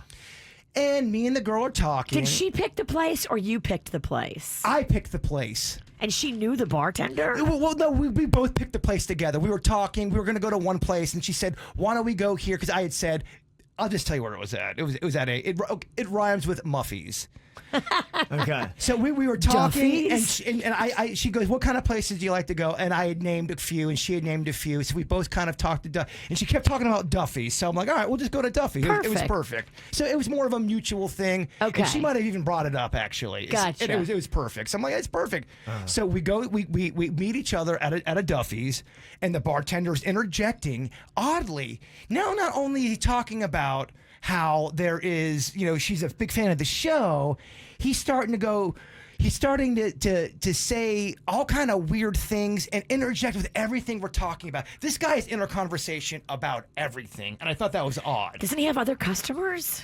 There were other customers there. But he was so focused on you two. He was really focused on us too. So he keeps talking, and then I come to find that's her ex-boyfriend. So what? Her ex-boyfriend is the bartender. He keeps interjecting, and she is trying to say that it's not a big deal. They're over each other. They're friends. But he keeps on asking questions, and he's blah, blah, blah. And then all of a sudden he starts doing this weird thing with how he's talking, and it's in front of everybody. He'll stop. He'll be making a drink, and he'll just walk, and he'll stop and go, you know what? Y'all make a cute couple. Y'all make a cute couple.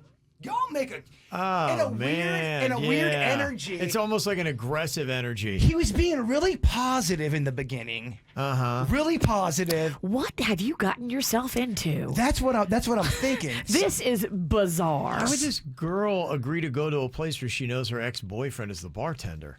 That's crazy. Well, this says to me that she likes drama. Well, of course she does. So this isn't the end of it. So now There's more. Yeah, so we're talking, and at this point I'm going, all right, this is probably trying to maybe move on. He all of a sudden has this guy come in the bar and sits down. Now he's talking to this other guy, and this guy is clearly his friend, and this guy is staring through me, just. As I'm talking with the girl, we're just talking with each other. He is just staring at me. Another dude is now just staring and intimidating you? I wouldn't say he's just staring through me like he has an issue with me. Okay. So Wow. now the bartender is talking to him, and I'm trying to make small talk with her. I'm trying to make small talk with the bartender, and I'm also trying to get out of the situation. Yeah. Because now Time to go. Well, they didn't break up that long ago. What? Yes, that's why this is insane. So I would say about 35 minutes after the one dude said, he's just sitting there staring through me, a hole through my soul, and I'm going, all right, this guy wants to kill me. Clearly, he's buddies with this guy. Wow. So I finally said, I got to go. Yeah. I got to Uber out of here. I Uber home, and then I text her. I say, this is too much drama. I can't be a part of any of this. Right. It's yeah. too weird. Yeah. What did she say? What was her response? She said she was cool with it. She's like, Yeah. I understand. But isn't that bizarre? Well, yeah, why would you? I mean, if you cared to try to make anything work with me, why would you agree to go to the place where your ex-boyfriend works that clearly has some weird, hostile energy against somebody you'd be dating, and to the point he would invite a friend to come in for the intimidation games? Well, initially we were going to go to. I just don't like. What are you thinking? With It all this? kind of, as I play it back, because initially I was talking about Waterway, going to Waterway, and then she said, "Well, where else do you like?" And I'm talking about other places I like. I think she either I brought up Duffy's, she brings up Duffy's. We decided on Duffy's.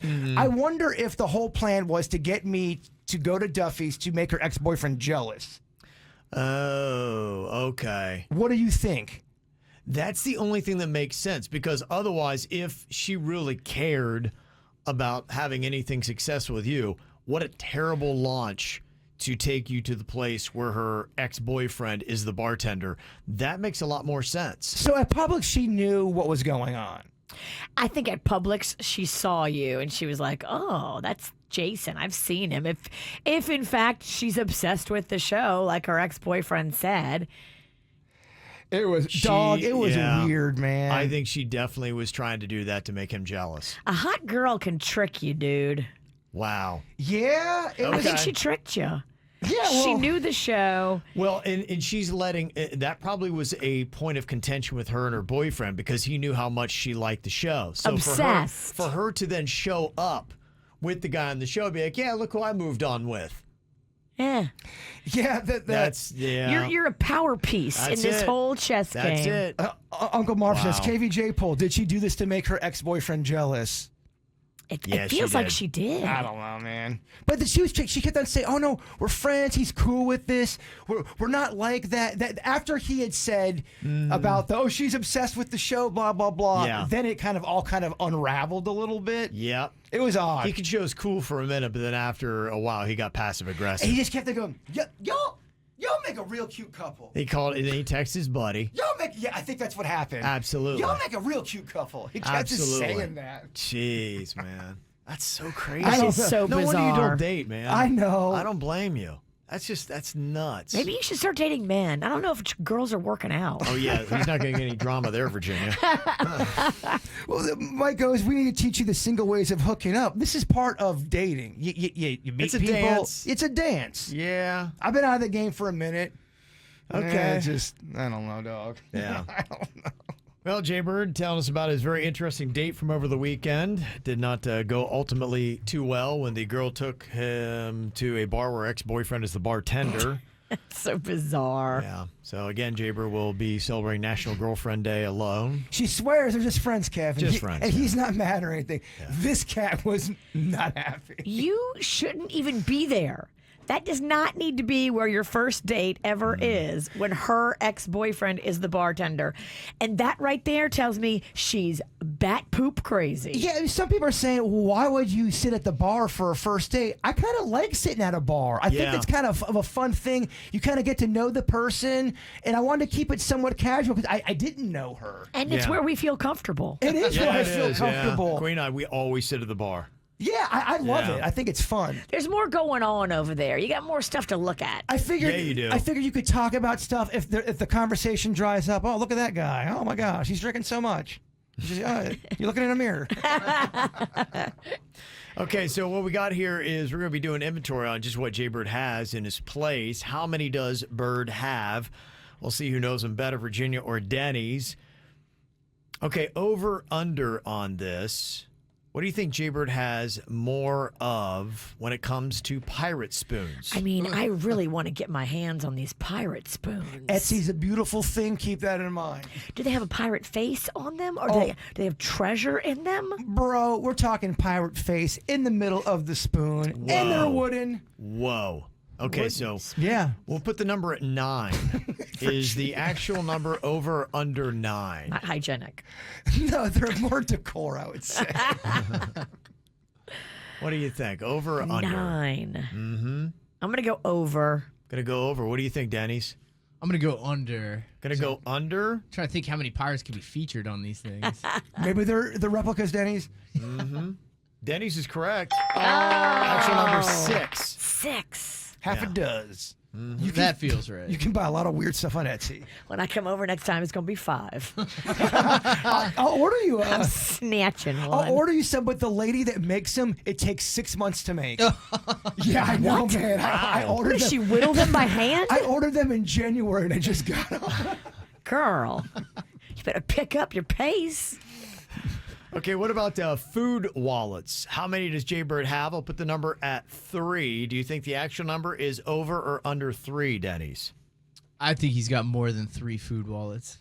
What do you think, Virginia? I've seen at least 3 hamburger wallets. Okay. And that's just the hamburger. Grilled cheese wallet. Something tells me he's got to have a grilled cheese wallet. I can see him with a hot dog wallet. I definitely have a hot Sunday wallet. Okay. We're both going over. Everybody going over. You're right. That is over. 8 is the actual number. I have 8, dog. Makes sense. A couple of them are old looking, but they're still going strong. I love it. Okay. How about Boy Meets World t-shirts?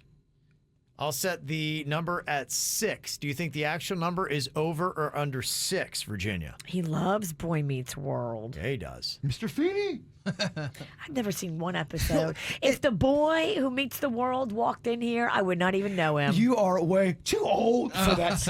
I'm too old for that show. I don't know why I was watching it. I'll go over. Gonna go over 6. What do you think, Denny's?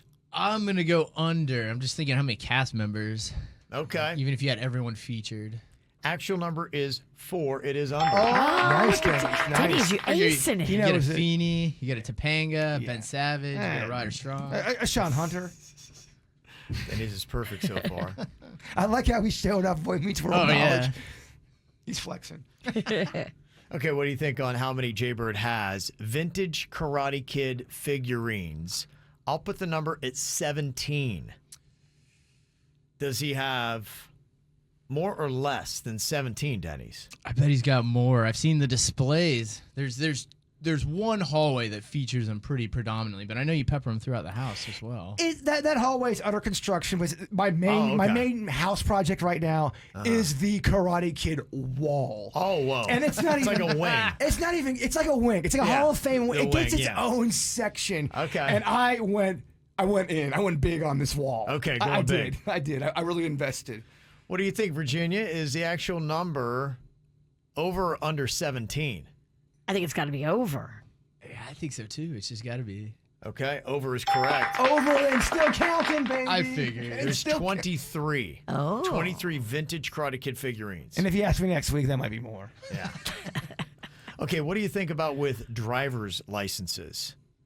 Oh, that's hilarious. How many does Jbird have? I'll put the number at 3. Is the actual number over or under 3? Now, these are ones with his face on them, or do the ones with like Hulk Hogan's face count? That's a great question. These are my own licenses. Because you do have a bunch of goofy ones. Oh, I got into Bradley's so many times with Hulk Hogan's license as a kid. Thanks, brother. What do you think, Denny's? 3. 3. Actual number over or under? It's got to be more. You're going to say Gotta be more. I know you're supposed to surrender yours, but I always keep mine, so I have about Never 3. surrender. What do you think, Virginia? More. Definitely over. It is over. He's got 5. In a funny twist of fate, I found a couple of old licenses in some old food wallets.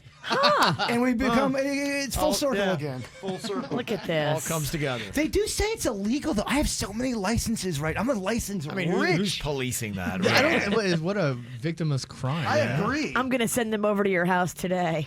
I'm going to SWAT you. I won't answer. I never answer. House is surrounded. Like, what did Bird do? We're coming in for the licenses. Heard he's got 5 licenses. They come in for the license and then they find all the real crime. I take you away for a lot more.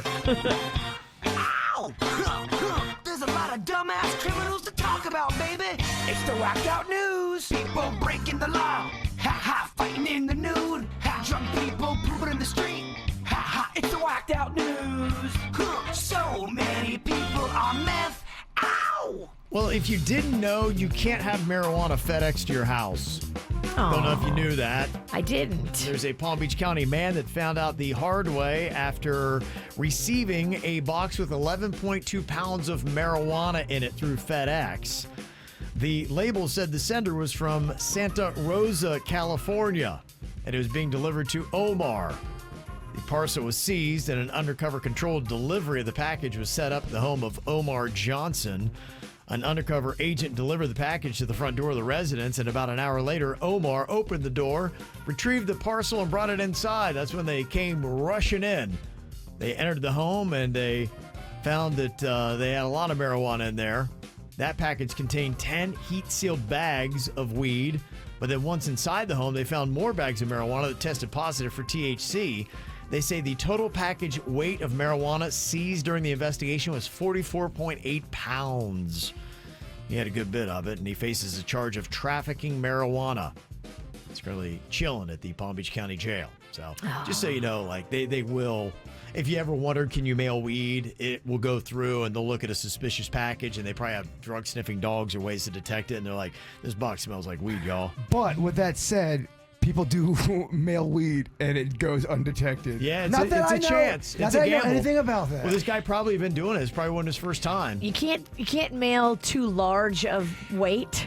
I know somebody, I won't say who, but I know a dude who travels a lot.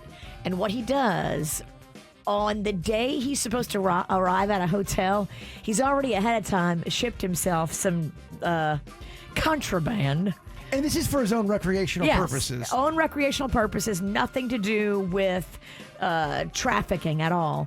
But when he checks in, they're like, oh, Mr. Smith, we have this package for you. It just arrived. Now I'm going to look at all of Virginia's close friends, and who's ever traveling a lot, I'm going to go, you know what? I want to travel with that guy. Yeah. Well, 33-year-old Dick Algia of Pompano Beach was arrested by Boca police on Friday and charged with 2 counts of indecent exposure. Boy, that's an unfortunate name considering what he was just booked for. Dick was arrested on another indecent exposure charge in 2020.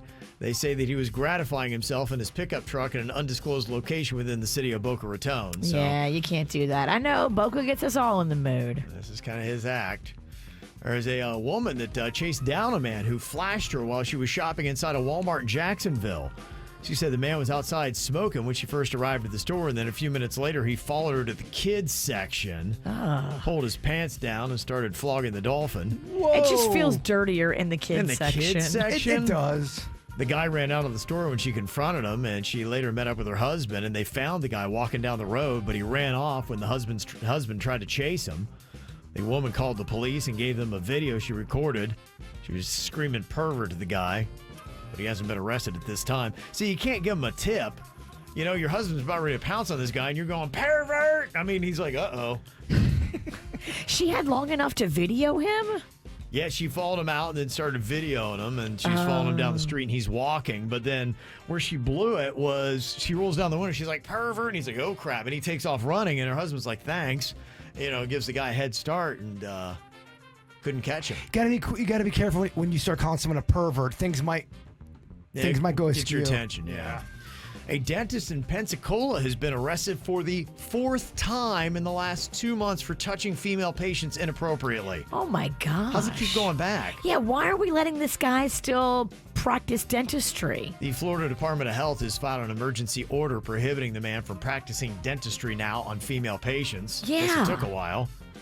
He's been charged with battery but was released from jail on Friday after posting a $25,000 bond. Well, you just say this and you would think that you probably wouldn't want to get on board of a homemade helicopter. But that didn't stop somebody from jumping in on one on Saturday at around 10 a.m. You might imagine the thing crashed. Oh. Yes. Did it between get up two high? buildings. High enough that the crash killed the two people inside. Oh, no. Yeah. So just kind of, I guess, a word of the wise. Homemade helicopter. May What not could be the go thing wrong? Right. We should try to do that. Make a homemade helicopter. These two dudes just died. I think we could do better. No? No. No. We can't do worse. Actually, yeah. Well, I think we probably could. Ours, at least. I don't think anybody would die because I don't think ours would get off the ground. So that's the good news. A 62-year-old guy in Missouri is facing attempted murder charges after he tried to shoot down a crop dusting plane for flying too close to his house. I guess you can't do that. But crop dusting planes have to fly low. That's exactly it. They can't do it from high because then they won't get the fertilizer on the plants. Yeah. That'd be crazy. Imagine somebody shooting at you. I mean, come on. Hopefully they took his ass to jail. Yeah, they did. That'd be another fun do it bitch punishment. Gotta, What's that? Have somebody fly in a plane shooting at to dodge it. So when you got to fly the plane and dodge bullets? No, the person on the ground has to dodge the bullets. I don't know. You've had bad ideas. But he's on a run right now. I blame the date. This might be a good gig for you, Bird. There's a candy company called Candy Funhouse that is hiring a head taste tester who can earn $78,000 a year working remotely. Ooh. All you do is taste candy. That's how you get portly. you can work from home? Just eating candy. Yeah. Yeah. I would be the size of Jabba the Hutt within 3 minutes. They said even kids can apply for this job. You have to apply on LinkedIn before the end of August for Candy Funhouse. Would you like that gig, or does that get depressing after a while? No, I'm not down for that. Yeah, I think it would get It sounds good, but you are going to gain weight, and you're staying in, and I Yeah. think you're going to get burned on the candy. Yeah, and they better have really good health insurance and I don't know. dental. I don't know if I love it, Virginia. I do love it, but I don't. You'd love it in the beginning. In the beginning, I would love You'd it. be bragging on Soch. You're right. Yeah. Tell me if you like this. Schreiber Foods in Logan, Utah made the largest bowl of macaroni and cheese over the weekend to celebrate their 50th anniversary. Now that's fun. The bowl was over 4,700 pounds, beating the previous Guinness World Record by a lot. It was just 2,500 pounds. Mama, how is your mac and cheese game? I know at points you've made it, but I can't remember. That's not your specialty, is it? I've been all over the place with it. So if I have time, I like to make a homemade one. Yeah. But, you know. That's what I'm talking about. Homemade Virginia style. I would make it and I would bake it. Yeah, I would make it nice. Do you want to do a little mac and cheese Friday, maybe? I don't know. We'll talk. I make it, you get to eat it. Yeah, what a great Sounds fun day. great. Huh? You pay for the ingredients as well, and you go to the store. I can't go to the store anymore. Don't go to the Eggo aisle. I know.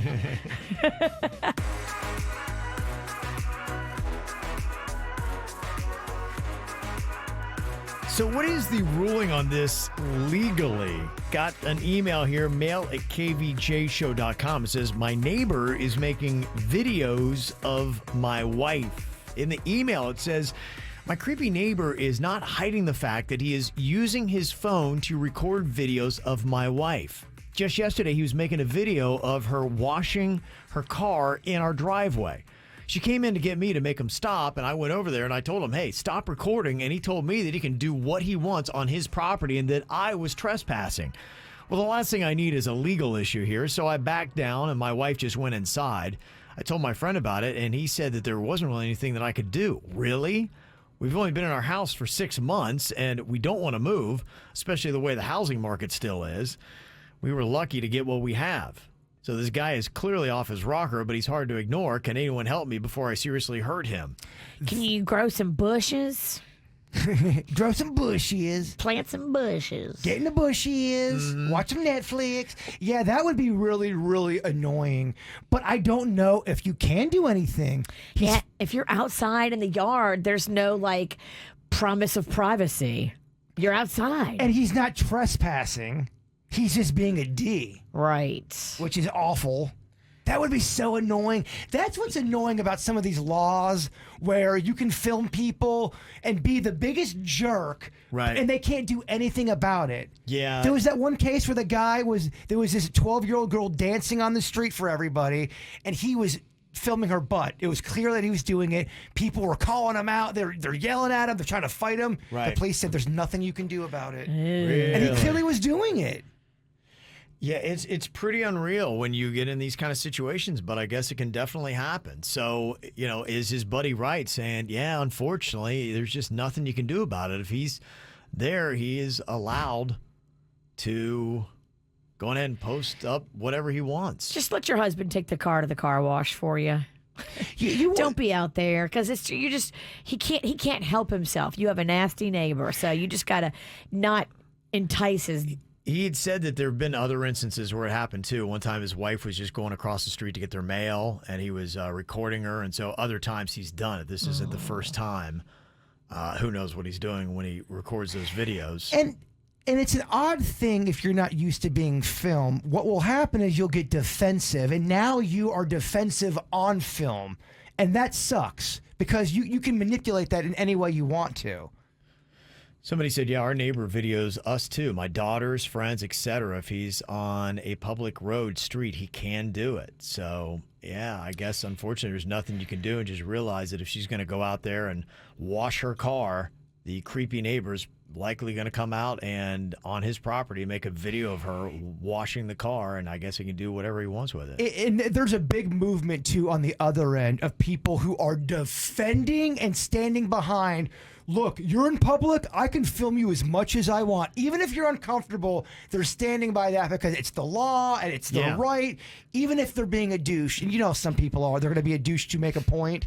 Totally. And I'm seeing a lot of that on the internet right now. Just don't give him material, Make your husband get the mail. Don't wash your car in the yard and get him all worked into a frenzy. You wonder, though, when stuff like this happens and no one can do anything about it, and I'm not promoting street justice by any means, but you wonder how often that stuff does happen where the cops aren't going to take you seriously, the guy's being a worm. How many times has somebody sent somebody over to kick their ass? Well, you could put one of your kids in a tree with a paintball gun and just snipe him. Yeah, I mean, there's ways to do stuff to take somebody down in a street justice way. Totally. Without getting, you could get caught, but there's a chance you won't. You wonder how often that happens. I think when neighbors push neighbors, that's when this kind of stuff does happen. And that's when a big brawl might break out between the two neighbors. Well, it's a lot like that, the documentary I watched last night, The Most Hated Man on the Internet. Yeah. This guy was taking photos. They were hacking women's accounts. Even women that were sending photos, that's wrong to do. But these are also women that were just taking photos in their own house, never sending them, and they were hacking their accounts and then posting them, and they didn't care. There were people standing by the guy posting them saying, don't take nudie pictures, that's on you, and then calling them terrible names. Wow. Yeah, man, it's weird. It's crazy. The one thing, too, with the person who just texted in about their neighbor doing it, filming their daughters and friends and everything else, they usually have a screw loose, and they said, we had to deal with it for 3 years. Dang. It was going on, and luckily, this neighbor was finally arrested. They made a bad decision with adult toys. I don't know what that is. But apparently, then when they got in there, all these kind of weird things that you expected was going on. I wonder what they did with adult toys that got them arrested. Close your eyes, search your feelings, Dang. Crazy. I don't. I'm over here trying to think. Your brain just broke. You broke my brain. Yeah. People are saying, well, just annoy him back. But now you're in a war. You didn't want to be in this war. It sucks to be in war. Yeah. She's in 9 wars with her neighbors. And somebody's like, record him recording your wife. They probably would just love that. They would love it. They would love it because now they're getting you recording and you're giving them that reaction. Yeah. Paintball gun snipe. I'm telling you. I'm a pacifist, Kevin. But I think at that point, if you do that, though, they could have you arrested. well, that's why you have to do it in a way. That's why you where have to do it where you can't get caught. you do mafia style, and I'm not suggesting that, but I do get why people go that way at times. They get pushed to it. People get pushed, and if your wife is getting filmed and no one's doing anything about it, and they're pressing buttons, and this cat's posting it, doing Right. odd things, Mm-hmm. I don't know, man. Yeah. It turns people a little weird. Okay.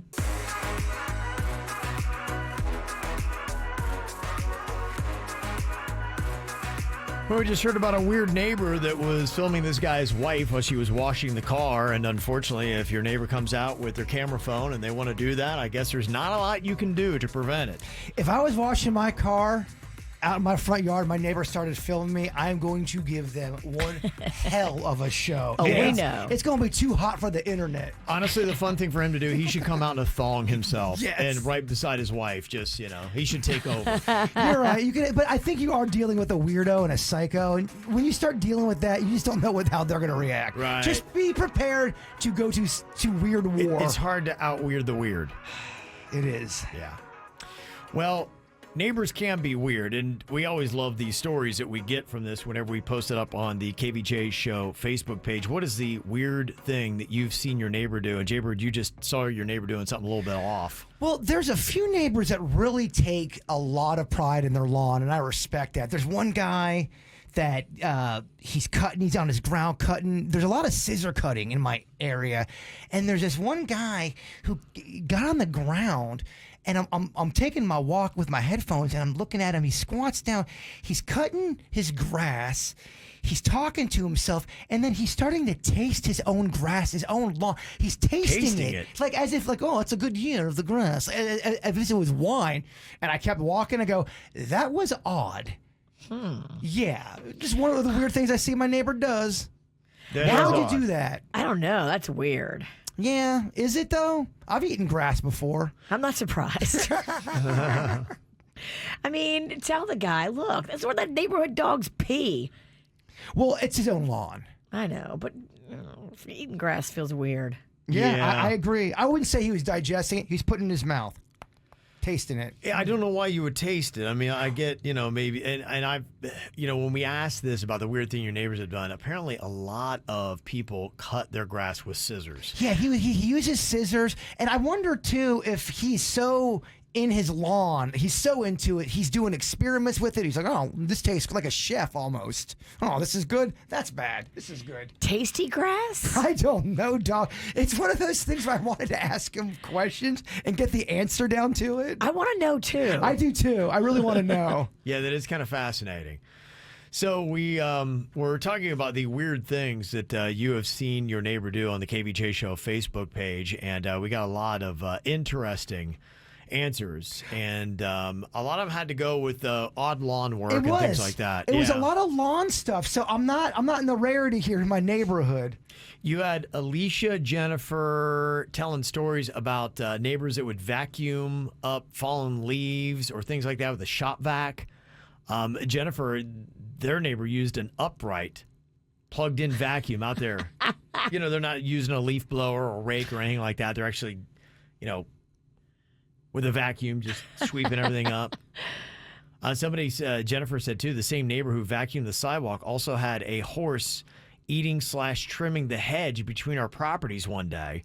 And it wasn't out in the farms either. This was an uptight and formal Tequesta country club. Tequesta? Wow. A horse eating shrubs in Tequesta Country Club. That's interesting. Guess so. Nicole said, yeah, I got a nut job neighbor that's obsessed with his lawn. I've seen him sitting on the lawn with a tiny pair of scissors, cutting out the weeds that are growing. So that's, I guess, we got that so much. I don't even know if that's even weird here in South Florida. I have a lawn service. I don't have a lawnmower. I don't have a weed whacker.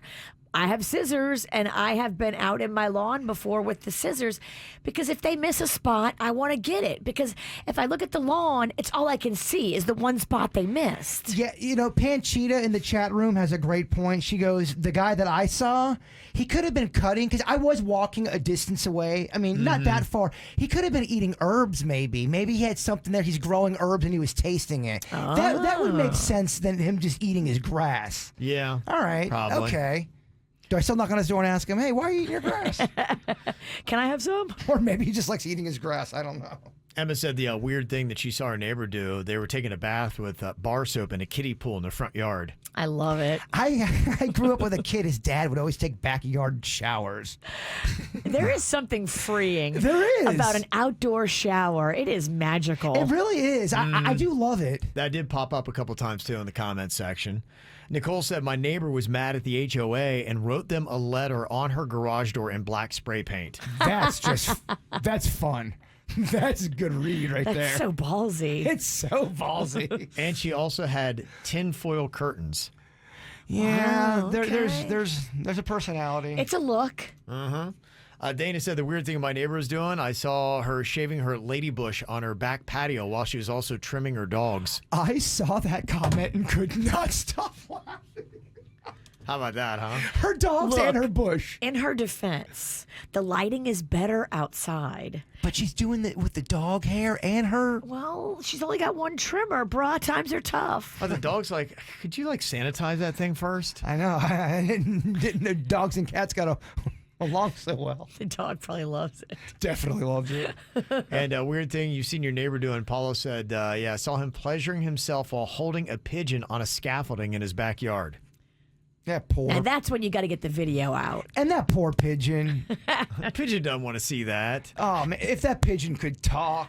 How did you Pigeon know? does not want to see that. Fly away, pigeon. Fly away. Yeah. Oh, my God. Crazy stuff, man. I love this. We got somebody defending why you take scissors to your yard. They said, look, I just can't get it with the mower. I'm sure I must look crazy, but I can't get to those weeds any other way, so I got to use scissors. But, bro, are you eating your grass, too? Yeah. Are you trying it? I don't judge anybody with scissors in the yard. I just think you care. Yeah. Yeah, that's a different level. You are better than me. You probably wake up and run in the morning. Shelby said when I was a probation officer, I had a guy on probation that got in trouble for humping a cantaloupe. His neighbor saw him and called the police. And then they called me and they're like, yeah, your guy just got caught humping a cantaloupe. And here's my question, and I'm only asking because I'm a journalist. Yeah. Did he have insertion? He did, yeah. He did. So, because you could hump He probably made. Yeah, all right. Yeah, that's why I asked the question. You know what he made. I do. Yeah. But I think you have to let that thing sit out and get to room temperature. You can't do it cold. And I've never done it before you ask, but with that said, you probably could make a pretty good one with cantaloupe. You think so? Yeah. That's your But you homework. could walk away with a bad case of melon balls. You totally could. That's the downside. Somebody said, Ann said, one night across the street, my neighbor bragged to me that he ate 60 raw oysters at the Chinese buffet. Next morning, I see him outside in his tidy whities barfing in the Oh, dang. bushes. Throwing up in the yard in your No underwear. big deal. I ate 60 raw oysters. Oh, someone tells me an oyster throw up is not a fun ride. No. Vanessa said, my neighbor threw a whole raw turkey in his girlfriend's car because they were fighting on Thanksgiving. That's an entertaining thing for the neighbor to see. It's so bizarre, too. Yeah. Did they go and get the turkey after and still cook it? I'd hope so. That's a Hopefully waste. things That's cool a down. waste of a perfectly good edible bird. Yeah. And Jamie said, I would watch my neighbor all the time sing religious music to her plants after she was done mowing the lawn every Saturday. That is, I love that person. That person's in Adorable, their own huh? world. We need to find you a girlfriend that sings to plants. I need a hippie plant singing girlfriend. Yes. I think you're right. Mellow. Yep. Just Chill. a sweetie. Just sweet. Long hair, and she sometimes puts flowers in it, Ooh. fresh flowers. Oh my gosh, I Yep. love it. You would love that. She cuts the grass, maybe eats it. She grows you special grass. Oh, now you're talking. Now we are talking marriage.